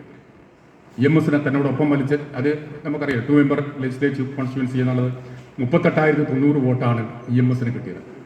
6,664 വോട്ടുകളാണ് ബഹുമാനായിട്ടുള്ള EMS കൂടുതൽ അദ്ദേഹത്തിന് കിട്ടിയത്. ആ കിട്ടിയത് EMS കുറച്ച് കാണിക്കാനല്ല, മറിച്ച് ഒരു വിഷചികിത്സകൻ എന്ന് പറയുന്ന അല്ലെ ഒരു എന്താ പറയുക വിഷവൈദ്യൻ എന്ന നിലയിലുള്ള അദ്ദേഹത്തിന്റെ സ്വാധീനം വളരെ കൃത്യമായിട്ട് വോട്ടായിട്ട് മാറിയിട്ടുണ്ട് എന്നത് വളരെ പ്രധാനപ്പെട്ട കാര്യമാണ് നാട്ടിൽ മുഴുവൻ. കാരണം അന്നത്തെ കാലത്ത് ഈ പറയുന്ന ഒരു വിഷവൈദ്യന്റെ സഹായം എന്ന് പറയുന്നത് അനിവാര്യമാണ് ഓരോ കുടുംബത്തിനും, ഓരോ കർഷക കുടുംബത്തിനും, അല്ലെങ്കിൽ ഗ്രാമങ്ങളിൽ താമസിക്കുന്ന കാട്ടുപ്രദേശത്ത് താമസിക്കുന്ന ഓരോ മനുഷ്യനും ഒരു വിഷവൈദ്യന്റെ സാന്നിധ്യം അത്യാവശ്യമാണ് തങ്ങളുടെ ജീവിതത്തിൽ. അത് ഉൾക്കൊള്ളാനും അത് എന്താ പറയുക മനസ്സിൽ കൊണ്ടു നടക്കാനും ഒരു ജനത തയ്യാറായപ്പോൾ അവരൊക്കെ കല്ലളം വൈദ്യർക്ക് അനുകൂലമായി വോട്ട് ചെയ്തു. അദ്ദേഹവും തിരഞ്ഞെടുക്കപ്പെട്ടു. EMS-ഉം കല്ലളം വൈദ്യരും തിരഞ്ഞെടുക്കപ്പെട്ടു. നമ്മളൊന്ന് നോക്കുക. 1960 വിമോചന അട്ടിമറി സമരം നടന്നതിന് ശേഷം കേരള നിയമസഭയിലേക്ക് തെരഞ്ഞെടുപ്പ് വന്നു. അന്ന് എല്ലാ പാർട്ടികളും PSP-യും, കാരണം കാസർഗോഡ് താലൂക്കിലെ ആ കാലത്തെ കാസർഗോഡ് താലൂക്കിലെ ഏറ്റവും പ്രധാനപ്പെട്ട രാഷ്ട്രീയ പാർട്ടി കമ്മ്യൂണിസ്റ്റ് പാർട്ടിയോ കോൺഗ്രസ് പാർട്ടിയോ അല്ല, PSP എന്ന് പറയുന്ന പാർട്ടിയാണ്. 1950-കളിലൊക്കെ തന്നെ ഈ പറയുന്ന പ്രദേശത്ത് മുഴുവനും PSP പഞ്ചായത്ത് പ്രസിഡന്റുമാരാണ്ടായിരുന്നു. കാഞ്ഞങ്ങാടതെ, പള്ളിക്കരതെ, ഉദുമേതെ, പുല്ലൂർ പെരിയതെ, അജാനൂരതെ, ഇതെല്ലാം PSP-കാരാണ്. ആ PSP മുഴുവൻ രാജിവെച്ച് അല്ലെങ്കിൽ അതിന് മാറിയിട്ട് കോൺഗ്രസിലേക്ക് വന്നപ്പോഴാണ് കോൺഗ്രസ് സജീവ രാഷ്ട്രീയ പാർട്ടിയായിട്ട് പിന്നീട് മാറിയത്. ഇപ്പോൾ PSPയും കോൺഗ്രസും ഒന്നിച്ച് ആ തെരഞ്ഞെടുപ്പിൽ മത്സരിക്കുകയും കമ്മ്യൂണിസ്റ്റ് പാർട്ടി ഒറ്റയ്ക്ക് മത്സരിക്കുകയും ചെയ്തപ്പോൾ അന്ന് പിന്നെ കിട്ടിയ വോട്ട് കമ്മ്യൂണിസ്റ്റ് പാർട്ടി സ്ഥാനാർത്ഥികൾക്ക് കിട്ടിയ വോട്ടും കോൺഗ്രസ് അല്ലെങ്കിൽ പാർട്ടിക്ക് കിട്ടിയ വോട്ടും തമ്മിൽ 300 വോട്ടിന്റെ വ്യത്യാസം മാത്രമേ ഉണ്ടായിരുന്നു. 59,554 വോട്ടാണ് C. കുഞ്ഞികൃഷ്ണൻ നായർക്കും, ഇവിടുന്ന് ജയിച്ച കോൺഗ്രസ് സ്ഥാനാർത്ഥി C. കുഞ്ഞികൃഷ്ണൻ നായർക്കും. അതുപോലെ തന്നെ 59,400 ചില്ലറ, എനിക്ക് കൃത്യമായിട്ട് ഓർമ്മയില്ല, 400 ചില്ലറ വോട്ടാണ് അന്ന് ഈ ദളിത് കോൺസ്റ്റിറ്റ്യുവൻസിൽ മത്സരിച്ച O. കോരനും ലഭിച്ചത്. രണ്ടുപേരും തെരഞ്ഞെടുക്കപ്പെട്ടു. ഇവർക്ക് അന്ന് കമ്മ്യൂണിസ്റ്റ് പാർട്ടി സ്ഥാനാർത്ഥികൾ A.V. കുഞ്ഞമ്പുവും അതുപോലെ ഒരു ഗോപാലൻ എന്ന് പറയുന്ന മറ്റൊരാളുമായിരുന്നു. ഇവർ തമ്മിൽ അവർക്ക് ഈ പറയുന്ന 59,308, 304 ഇങ്ങനെ ഒരു 4 വോട്ടിന് വ്യത്യാസം മാത്രമേ ഉള്ളൂ. ഞാൻ വെറുതെ ഒരു ആലോചന നമ്മുടെ ഞാൻ ഈ വോട്ടിന്റെ സ്റ്റാറ്റിസ്റ്റിക്സ് പറയുമ്പോൾ നിങ്ങളുടെയൊക്കെ മനസ്സിൽ ചിലപ്പോൾ വിചാരം ഉണ്ടാവും, വിവരം വരുന്നതാണ് ഞാൻ വിചാരിക്കുന്നത്. ചിലപ്പോൾ അന്ന് ഈ പറഞ്ഞ റിസർവേഷൻ കാൻഡിഡേറ്റ് ആയിട്ട് കലളം വൈദ്യരെ സ്ഥാനാർത്ഥിയാക്കിയിരുന്നെങ്കിൽ, പോസിബിലിറ്റി ഹിസ്റ്ററി ആക്കിയിരുന്നെങ്കിൽ ചിലപ്പോൾ കലളം വൈദ്യർ ജയിക്കുമായിരുന്നു എന്ന് വിശ്വസിക്കുന്ന കൂട്ടത്തിലാണ് ഞാൻ. ആയില്ല. രണ്ടാമത്തെ ടേം വരാൻ പാടില്ല എന്ന് അന്ന് തീരുമാനിക്കപ്പെട്ടൊന്നും എനിക്കറിയില്ല. ഏതായാലും കലളം വൈദ്യരെ സ്ഥാനാർത്ഥിയാക്കിയില്ല. രണ്ടുപേരും തോക്കുകയും ചെയ്തു. കേവലം ഒരു 200 വോട്ടിന്. ആ 200 വോട്ട് ഷുവറായിട്ട് ചിലപ്പോൾ കലളം വൈദ്യർക്ക് വോട്ട് ചെയ്യുന്ന കൂട്ടത്തിൽ ചിലപ്പോൾ ഈ പറയുന്ന AVക്കും വോട്ട് ചെയ്യുമായിരിക്കാം അല്ലേ. പോയി മൂക്കിന്റെ നാസികയുടെ ഷേപ്പ് മാറിയിരുന്നെങ്കിൽ ലോകത്തിന്റെ ചരിത്രം മാറുമായിരുന്നു എന്ന് പറയുന്നത് പോലെയാണ് ക്ലിയോപാട്രയെ കുറിച്ച് പറയുന്ന ഒരു കാര്യമാണ് പോസിബിലിറ്റി ഇൻ ഹിസ്റ്ററി.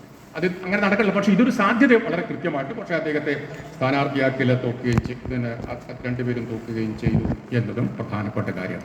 അപ്പൊ ഇങ്ങനെയൊക്കെ ആളുകളുടെ മനസ്സിലും അതുപോലെ രാഷ്ട്രീയ പ്രവർത്തനത്തിലൊക്കെ വളരെ സജീവമായിരുന്നൊരു മനുഷ്യൻ എന്തുകൊണ്ട് ചരിത്രത്തിൽ രേഖപ്പെടുത്തിയിട്ടില്ല എന്നുള്ളതാണ് ഒരു പ്രധാനപ്പെട്ട കാര്യം. ഞാൻ ഇദ്ദേഹത്തിന്റെ മക്കളെ അവരെ എല്ലാവരും ഉണ്ടായിരുന്നു ഇന്റർവ്യൂ ചെയ്തപ്പോൾ ഞാൻ ഈ പറയുന്ന ഈ ശ്രീചിത്രം ചോദിച്ച അതേ ചോദ്യം ഞാൻ മുമ്പ് ഈ പറഞ്ഞ 5-8 വർഷം മുമ്പ് ഇവരോട് ചോദിച്ചിരുന്നു. ഞാൻ ചോദിക്കുന്ന സമയത്ത് ബോളൻ എന്ന് പറയുന്ന അദ്ദേഹത്തിന്റെ മകൻ ഒരു സംശയവുമില്ലാതെ, സംശയത്തിന്റെ കണിക പോലുമില്ലാതെ, ഒരു മിനിറ്റ് പോലും എടുക്കാതെ പെട്ടെന്നാണ് മറുപടി പറഞ്ഞത്. ബാക്കിയെല്ലാം നമ്മളിങ്ങനെ ആലോചിച്ചിട്ട് അതിപ്പോ എന്നൊക്കെ പറഞ്ഞ ആൾക്കാർ ബോളൻ ഈ ഒരു ചോദ്യം ചോദിച്ചപ്പോ വളരെ പെട്ടെന്ന് മറുപടി പറഞ്ഞ എന്താ ഓരെങ്ങനെ പിടിക്കുന്നത് ജാതി പോകില്ലേ. എനിക്കിത് ആദ്യം കേട്ടിപ്പോ എനിക്ക് തലക്ക് പിടിച്ചില്ലേ, എന്റെ കുട്ടിൽ വന്നില്ല. അപ്പൊ ഞാൻ വീണ്ടും ചോദിച്ചു, എന്താണ് അറസ്റ്റ് ചെയ്യപ്പെടാൻ, എന്താ നിങ്ങൾ പറയണത്? ഓരെങ്ങനെ പിടിക്കുന്നേ, അച്ഛനെങ്ങനെ പിടിക്കുന്നത്?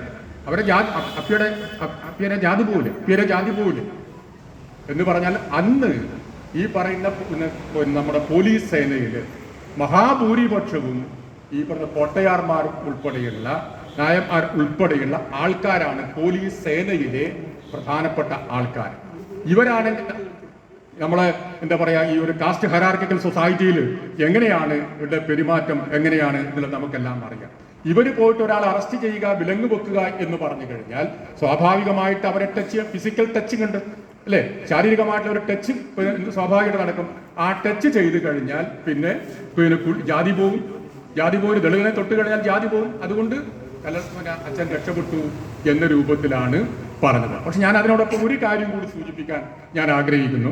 മാത്രമല്ല ഇതൊരു ഘടകമായിരിക്കാം. തീർച്ചയായിട്ടും ഈ പറയുന്ന വരേണ്യ വിഭാഗത്തിൽപ്പെട്ട ആൾക്കാർ അറസ്റ്റ് ചെയ്യാൻ വേണ്ടി Madikkai കുഞ്ഞിക്കണ്ണനെയും KM കുഞ്ഞിക്കണ്ണനെയും KR കുഞ്ഞിക്കണ്ണനെയും K മാധവനെയും തിരുവമ്പനെയും NK കമ്മത്തിനെ ഉൾപ്പെടെയുള്ള നേതാക്കന്മാരെ മുഴുവൻ അറസ്റ്റ് ചെയ്യാൻ വേണ്ടിയിട്ട് മടിക്കൈ ഗ്രാമത്തിൽ ഉടനീളം അല്ലെങ്കിൽ മടിക്കൈ ഗ്രാമത്തെ അരിച്ചുപെറുക്കി അറസ്റ്റ് ചെയ്യുമ്പോഴും ഇദ്ദേഹം എങ്ങനെ ഒഴിവാക്കപ്പെട്ടു എന്നതിൽ ഈ പറയുന്ന ഈ സ്പർശനത്തിന്റെ പ്രശ്നം മാത്രമല്ല എന്നെനിക്ക് തോന്നുന്നു. മറിച്ച് ഈ പറയുന്ന വിഷവൈദ്യൻ എന്ന് പറയുന്ന ഒരു സ്ഥാനവും അദ്ദേഹത്തെ രക്ഷിച്ചിട്ടുണ്ടാകാം എന്ന് ഞാനൊരു ചരിത്ര വിദ്യാർത്ഥി എന്ന രൂപത്തിൽ അസ്യൂം ചെയ്യാൻ ആഗ്രഹിക്കുന്നു. കാരണം ഇദ്ദേഹത്തെ അറസ്റ്റ് ചെയ്ത് കഴിഞ്ഞാൽ ഈ അറസ്റ്റ് ചെയ്ത ആൾക്കാരുടെ വീട്ടിൽ തന്നെ ഒരാളെ പാമ്പ് കടിച്ചാൽ ആരടുത്ത് പോവും വിശ്വസിക്കാൻ വേണ്ടി വരുന്ന പാമ്പ് വിഷവൈദ്യന്മാർ ധാരാളം ഉണ്ടാവും നാട്ടിൽ, അല്ലെ? നമ്മളെ മുറിവൈദ്യന്മാർ ധാരാളം നമ്മുടെ നാട്ടിലുണ്ടാവും. പക്ഷേ ഇദ്ദേഹത്തെ പോലെ വിശ്വസിച്ച്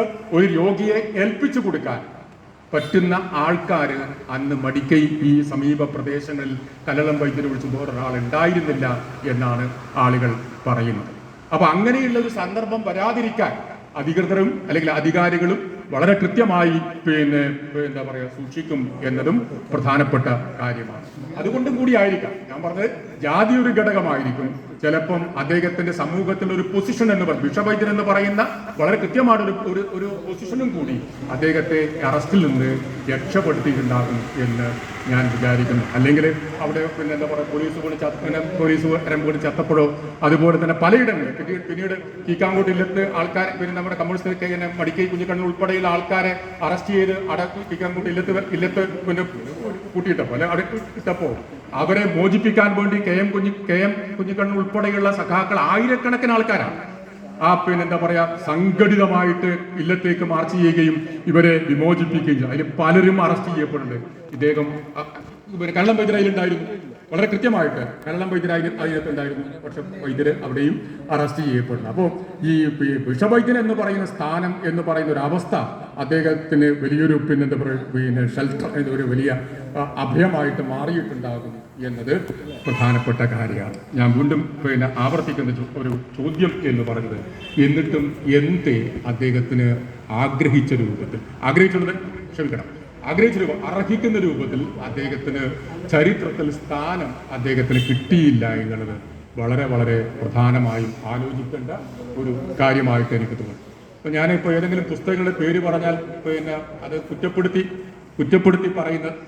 പറയുന്നതല്ല. ഒരു ചരിത്ര വിദ്യാർത്ഥി കടന്നു പോകുമ്പോൾ അദ്ദേഹം ചരിത്ര വിദ്യാർത്ഥി എല്ലായ്പ്പോഴും ഉപാദാനങ്ങളെ അടിസ്ഥാനപ്പെടുത്തി സംസാരിക്കുന്ന ആൾക്കാരാണ് എന്നുള്ളത് കൊണ്ട് തന്നെ നമ്മൾ ഇപ്പോൾ കലളം വൈദ്യരുടെ ഏറ്റവും പ്രധാനപ്പെട്ട ഒരു സഹപ്രവർത്തകൻ എന്ന് വേണമെങ്കിൽ പറയാവുന്ന ഒരാള് കെ മാധവേട്ടനായിരുന്നു. നാട്ടുകാർ മുഴുവൻ ബഹുമാനത്തോടെ വിളിക്കുന്ന കെ മാധവേട്ടൻ എന്ന് പറയുന്നു. സ്വാതന്ത്ര്യ സമരകാലത്ത് 15-ാമത്തെ വയസ്സിൽ അറസ്റ്റ് ചെയ്യപ്പെട്ട് 18 വയസ്സായി എന്ന് കോടതിയോട് കളവ് പറഞ്ഞ് ശിക്ഷ വാങ്ങിച്ച മാധവേട്ടൻ ഈ കോഴിക്കോട് നിന്ന് പയ്യന്നൂർ വളവറയിലേക്ക് നടന്ന ഉപ്പ് സത്യാഗ്രഹ ജാഥയിൽ ഏറ്റവും പ്രായം കുറഞ്ഞ വളണ്ടിയർ. 1932 നടന്ന ഗുരുവായൂർ സത്യാഗ്രഹത്തിൽ കണ്ണൂരിൽ നിന്ന് AKGയുടെ നേതൃത്വത്തിൽ അല്ലെങ്കിൽ AKG ക്യാപ്റ്റനും അതുപോലെ തിരുമുമ്പ് നേതാവുമായിട്ടുള്ള ജാഥയിലെ അംഗവുമായിട്ടുള്ള ഈ മാധവേട്ടനാണ് അദ്ദേഹത്തിൻ്റെ സഹപ്രവർത്തകൻ എന്ന് പറയുന്ന ആള്. മാധവേട്ടൻ്റെ ആത്മകഥ എന്ന് പറയുന്നത് പൈസുനിയുടെ തീരത്ത് എന്ന് പറയുന്ന ആത്മകഥയിൽ പലരെക്കുറിച്ചും പറയുന്നുണ്ട്. പക്ഷേ കലളം വൈദ്യരുടെ പേര് അതിനകത്തില്ല. അതോടൊപ്പം തന്നെ മാധവേട്ടനും മടിക്കൈ ഗ്രാമത്തെക്കുറിച്ച് എക്സ്ക്ലൂസീവായിട്ടുള്ള ഒരു പുസ്തകം എഴുതിയിട്ടുണ്ട്, ഒരു ഗ്രാമത്തിന്റെ ഹൃദയത്തിലൂടെ എന്ന് പറഞ്ഞിട്ട്. എനിക്ക് തോന്നുന്നു നമ്മുടെ ഗ്രാമചരിത്രത്തിന് ഉള്ള ഒരു ഏറ്റവും നന്നായിട്ട് നമുക്ക് ചൂണ്ടിക്കാണിക്കാൻ പറ്റുന്ന പുസ്തകമാണ് ഈ പറഞ്ഞ ഒരു ഗ്രാമത്തിന്റെ ഹൃദയത്തിലൂടെ. അതിലും പക്ഷേ കാരിശ്യമൊക്കെ അതിനകത്ത് വളരെ കാര്യമായിട്ട് വരുന്നുണ്ട്. പക്ഷേ കലളം വൈദ്യർ വരുന്നില്ല. എന്തുകൊണ്ടാണ് എന്നുള്ളത് നമുക്ക് എന്തുകൊണ്ടാണ് എന്നുള്ളത് ചോദ്യം. അതോടൊപ്പം തന്നെ ഇപ്പോൾ പല പുസ്തകങ്ങളും എനിക്ക് തോന്നുന്നത് ഇപ്പോൾ എൻ്റെ ഒരു വിമർശനം എന്ന് പറയുന്നത് ഈ കമ്മ്യൂണിസ്റ്റ് പാർട്ടിയുടെ ആഭിമുഖ്യത്തിൽ ചരിത്രം എഴുതുമ്പോഴുണ്ടാകുന്ന ഒരു പ്രശ്നം, നമ്മൾ വർഗത്തെ കേന്ദ്രീകരിക്കുകയും വർഗ വിശകലനം നടത്തുകയും ഒക്കെ ചെയ്യുമ്പോൾ ഈ മനുഷ്യരതിനകത്തേക്ക് കടന്നു വരുന്നത് വളരെ അപൂർവമാണ്. മനുഷ്യർ കടന്നു വരുന്നില്ലേ? മനുഷ്യനും അവൻ്റെ ജീവിതവും അവൻ്റെ നിശ്വാസങ്ങളല്ല, ഇതൊന്നും ചരിത്രത്തിൻ്റെ രേഖയിലേക്ക് പലപ്പോഴും കടന്നു വരില്ല എന്നതാണ് വളരെ പ്രധാനപ്പെട്ട ഒരു കാര്യമായിട്ട് എനിക്ക് പലപ്പോഴും തോന്നിയിട്ടുണ്ട്. അങ്ങനെ ചിലപ്പോൾ ഞാൻ തന്നെ എഡിറ്ററായിട്ട് ഡോക്ടർ പ്രഭാകരനും ജയരാജ മാഷും ഞങ്ങളെല്ലാം ചേർന്നിട്ട് കമ്മ്യൂണിസ്റ്റ് പാർട്ടിയുടെ കാസർഗോഡ് താലൂക്കിൽ പഴയ കാസർഗോഡ് ജില്ലയിലെ കമ്മ്യൂണിസ്റ്റ് പാർട്ടിയുടെ ചരിത്രം നമ്മൾ എഴുതിയപ്പോഴും ഈ പറയുന്ന കലളം വൈദ്യർ അവിടെ വന്നില്ല. ഞാനത് പറയുമ്പോൾ നമ്മൾ പറയണം. മടിക്കയിൽ നെരിപ്പ് വന്നപ്പോൾ ഭരണസമിതിയിലെ അംഗങ്ങളെ കുറിച്ച് പറയുന്ന കൂട്ടത്തിൽ പറയുന്നതല്ലാതെ വേറൊരു വിശകലനവും ഉണ്ടായില്ല എന്നുള്ളതും പ്രധാനപ്പെട്ട കാര്യമാണ്. സങ്കടകരമായിട്ടുള്ള കാര്യമായിട്ട് നമുക്ക് ഇന്നിപ്പോൾ തിരിഞ്ഞു നോക്കുമ്പോൾ തോന്നും. 1938 മുതൽ എന്താ പറയുക പൊതുപ്രവർത്തന മേഖലയിലേക്ക് കടന്നു വരികയും 1971 വരെ ഈ പൊതുജീവിതത്തിൽ നിറഞ്ഞു നിൽക്കുകയും ചെയ്തൊരു മനുഷ്യൻ ഇങ്ങനെയാണോ രേഖപ്പെടുത്തപ്പെടേണ്ടത് എന്നത് ഒരു വലിയ ചോദ്യമായിട്ട് നമ്മുടെ മുമ്പിൽ. അതിനേക്കാൾ സങ്കടകരമായിട്ടുള്ള കാര്യം, അതുകൂടി പറഞ്ഞ അവസാനം, സങ്കടകരമായിട്ടുള്ള കാര്യം അദ്ദേഹത്തിൻ്റെ മരണം. 1971 അദ്ദേഹം മരിച്ചു. 1964 അദ്ദേഹം രണ്ടാമത് സ്ഥാനാർത്ഥിയായില്ല എന്ന് ഞാൻ പറഞ്ഞു. 64 കമ്മ്യൂണിസ്റ്റ് പാർട്ടി പേർന്നപ്പോൾ അദ്ദേഹം സി പി ഐയിൽ പോയി. അദ്ദേഹത്തിന് ഇങ്ങനെ ആദ്യത്തെ കമ്മ്യൂണിസ്റ്റ് MLA ആണ് അദ്ദേഹം. അറിയിക്കണം, കമ്മ്യൂണിസ്റ്റുകാരെ മുഴുവൻ ആലോചിക്കുന്ന ഒരു കാര്യം, കാസർഗോഡ് ജില്ലയിലെ ആദ്യത്തെ കമ്മ്യൂണിസ്റ്റ് MLA കല്ലമ്പൈക്കരാണ്. അത് താലൂക്ക് സെക്രട്ടറി ആയിരുന്ന മാധവോട്ടൻ കാഞ്ഞങ്ങാട് നിന്ന് തെരഞ്ഞെടുക്കപ്പെട്ടില്ല, ഒരെവിടെ നിന്നും തെരഞ്ഞെടുക്കപ്പെട്ടില്ല. ഇദ്ദേഹം നീലേശ്വരം മണ്ഡലത്തിൽ നിന്ന് അദ്ദേഹം തെരഞ്ഞെടുക്കപ്പെട്ടു. അപ്പൊ ആദ്യത്തെ കമ്മ്യൂണിസ്റ്റ് MLA ദളിതനായ ഒരു ജില്ലാ ബോർഡ് അംഗത്തിന് ഒരു പഞ്ചായത്തിന്റെ ഭരണസമിതിയിൽ എല്ലാ കാലവും അംഗമായിട്ട് മാറിയ ഒരാൾക്ക് വേണ്ട രൂപത്തിലുള്ള ഒരു സ്മാരകം പോലും അദ്ദേഹത്തിന്റെ ജന്മനാട്ടിൽ പോലും അടുത്ത കാലം വരെ ഉയർന്നു വന്നില്ല. ഇപ്പൊ വരും, അടുത്ത കാലം വരെ ഉയർന്നു വന്നില്ല എന്ന് കാണുമ്പോൾ നമുക്കറിയാം ചരിത്രത്തിൽ അപ്രധാനപ്പെട്ട എത്രയെത്ര മനുഷ്യരാണ് ഇങ്ങനെ തിളങ്ങി വില്ലാളി വീരന്മാരായിട്ട് നമ്മുടെ ചരിത്രത്തിൽ നിറഞ്ഞു നിൽക്കുന്നത്. ഇങ്ങനെ അല്ലാത്ത മനുഷ്യരും നമ്മുടെ കൂട്ടത്തിലുണ്ടായിരുന്നു. ഈ പറഞ്ഞ നിശബ്ദ ജീവികളാണ്, ഈ നിശബ്ദ പ്രവർത്തകരാണ്, ഈ നിശബ്ദ മനുഷ്യരാണ്. എനിക്ക് തോന്നുന്നു കമ്മ്യൂണിസ്റ്റ് പാർട്ടിയെ നമ്മൾ സാധാരണ സ്ത്രീകളെ കുറിച്ച് പറയുന്നത് പോലെ അകത്തളങ്ങളിൽ വീടുകളിൽ സ്ത്രീകൾ അനുഭവിച്ച കഷ്ടപ്പാടുകൾ, ദൈന്യതകൾ, അവര് സഹിക്കേണ്ടി വന്ന തെറിപറയലുകൾ, ഇതൊക്കെ ചരിത്രത്തിൽ പലപ്പോഴും പ്രത്യക്ഷപ്പെടുന്നില്ല എന്ന് നമുക്കറിയാം. അതുപോലെ അവരും കൂടി വളർത്തിയതാണ് കമ്മ്യൂണിസ്റ്റ് പാർട്ടിയെ. കേവലം വില്ലാളി വീരന്മാരായ പുരുഷന്മാർ മാത്രമല്ല എന്നുള്ളതും ഞാൻ അവർക്ക് കുറച്ച് കാണിച്ച് പറയുകയല്ല. ഇതാണ് ഞാൻ പറഞ്ഞത്. പിന്നീടാണ് ഇപ്പൊ എനിക്കൊന്നൊരു 5 വർഷം മറ്റായിട്ടാണ് തോന്നുന്നു ഈ കല്ലമ്പൈക്കരുടെ പേരിൽ ഒരു സ്മാരകം മടിക്കയിൽ CPI കെട്ടിപ്പോകാൻ ഉദ്ഘാടനം കഴിഞ്ഞൊന്നും എനിക്കറിയില്ല. അവിടെയുണ്ട്. ഇനിയിപ്പോൾ നീലേശ്വരത്തൊന്ന് വരാൻ വേണ്ടി പോകുന്നൊക്കെ കേൾക്കുന്നുണ്ട്. നമുക്ക് അത് പബ്ലിഷ് ചെയ്യാൻ നമുക്ക് പറയാൻ പറ്റില്ല, വരുന്നുണ്ടെന്നാണ് ഞാൻ മനസ്സിലാക്കുന്നത്. ഏതായാലും ഞാൻ പറഞ്ഞ അവസാനത്തെ അദ്ദേഹത്തിന്റെ മരണം, ഈ മനുഷ്യൻ, ഞാൻ ഇങ്ങനെയൊക്കെ ആയിട്ടുള്ള മനുഷ്യൻ, അദ്ദേഹത്തിന്റെ ജീവിതവും മരണവും ഇതേപോലെ വേദനാജനകമായിട്ടുള്ള ഒരു കാര്യമാണ്. കുറുക്കന്റെ കടിയേറ്റാണ്. ആലോചിച്ച് നോക്കും, ഒരു MLA കുറുക്കന്റെ കടിയേറ്റ് മരിക്കുക, കടിയേക്കുകയും ദേഹമാസകലം വ്രണങ്ങളുണ്ടാവുകയും നരകയാതന അനുഭവിച്ചിട്ടാണ് ആഴ്ചകൾ കഴിഞ്ഞ് അദ്ദേഹം മരിക്കുന്നത്. അങ്ങനെയുള്ള ഒരു അന്ത്യാണ് കല്ലമ്പൈക്കർക്കുള്ളത്. കൂടാതെ ചില കാര്യങ്ങളൊക്കെ ഉണ്ട്, ഞാനതിലേക്ക് പോകുന്നില്ല, സമയം വൈകി. ഒരു കാര്യം, ചരിത്രത്തിൽ എല്ലായ്പ്പോഴും നിറഞ്ഞു നിൽക്കുന്ന ആൾക്കാർ മാത്രം മഹാന്മാരല്ല, ചരിത്രത്തിൽ പ്രത്യക്ഷപ്പെടാത്ത ആൾക്കാരും നമ്മുടെ നാട്ടിലുണ്ട് എന്നും വലിയ സംഭാവനകൾ നാടിന് ജനതയ്ക്ക് വേണ്ടി നൽകിയ ആൾക്കാർ അവരാണ് എന്നുള്ളതും അവരും കൂടിയാണ് എന്ന് മനസ്സിലാക്കാൻ നമുക്ക് സാധിക്കണം. ഇപ്പോൾ ഒരു ദളിത് പ്രത്യേകിച്ച് ഇങ്ങനെയുള്ള ആൾക്കാർ, ദളിതരായിട്ടുള്ള അസ്പൃശ്യരായിട്ടുള്ള ആളുകൾക്ക് വേണ്ട ഇടം ചരിത്രത്തിൽ കൊടുക്കേണ്ടത് അത്യാവശ്യമാണ് എന്നത് പ്രധാനപ്പെട്ട കാര്യമാണ്. എനിക്ക് തോന്നുന്നു എന്തുകൊണ്ട് പല കാരണങ്ങൾ കൊണ്ടായിരിക്കാം എന്നതാണ്. കമ്മ്യൂണിസ്റ്റ് പാർട്ടി അന്ന് കാസർഗോഡ് താലൂക്കിലെ വ്യത്യസ്തങ്ങളായിട്ടുള്ള വൈവിധ്യങ്ങളായിട്ടുള്ള വിഷയങ്ങൾ ഏറ്റെടുത്ത് സമരം ചെയ്തു. 1952 കാസർഗോഡ് കർഷക സംഘം പ്രസിദ്ധീകരിച്ച ഒരു ലഘുലേഖ എൻ്റെ കയ്യിലുണ്ട്. കാസർഗോഡ് താലൂക്കിലെ പുനംകൃഷിക്കാരോട് എന്ന് പറയും, ഷിപ്പിംഗ് കൾട്ടിവേഷൻ്റെ അങ്ങനെ പറഞ്ഞു.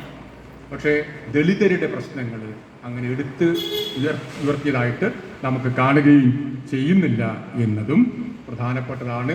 ചിലപ്പോൾ അംബേദ്കറിസവും അല്ലെങ്കിൽ ദളിത് സംഘടനകളും നമ്മുടെ നാട്ടിൽ മലബാറിലൊക്കെ വളർന്നു വരുന്നതിന് പിന്നിൽ ചിലപ്പോൾ ഈ ഒരു ഘടകം കൂടി ഉണ്ടാകാനുള്ള സാധ്യത തള്ളിക്കളയാനാവില്ല എന്ന് കൂടി എനിക്ക് തോന്നുന്നു. ആ തോന്നൽ കൂടി നിങ്ങളുമായി പങ്കുവെച്ചുകൊണ്ട് ഞാൻ നിർത്തുന്നു. നന്ദി.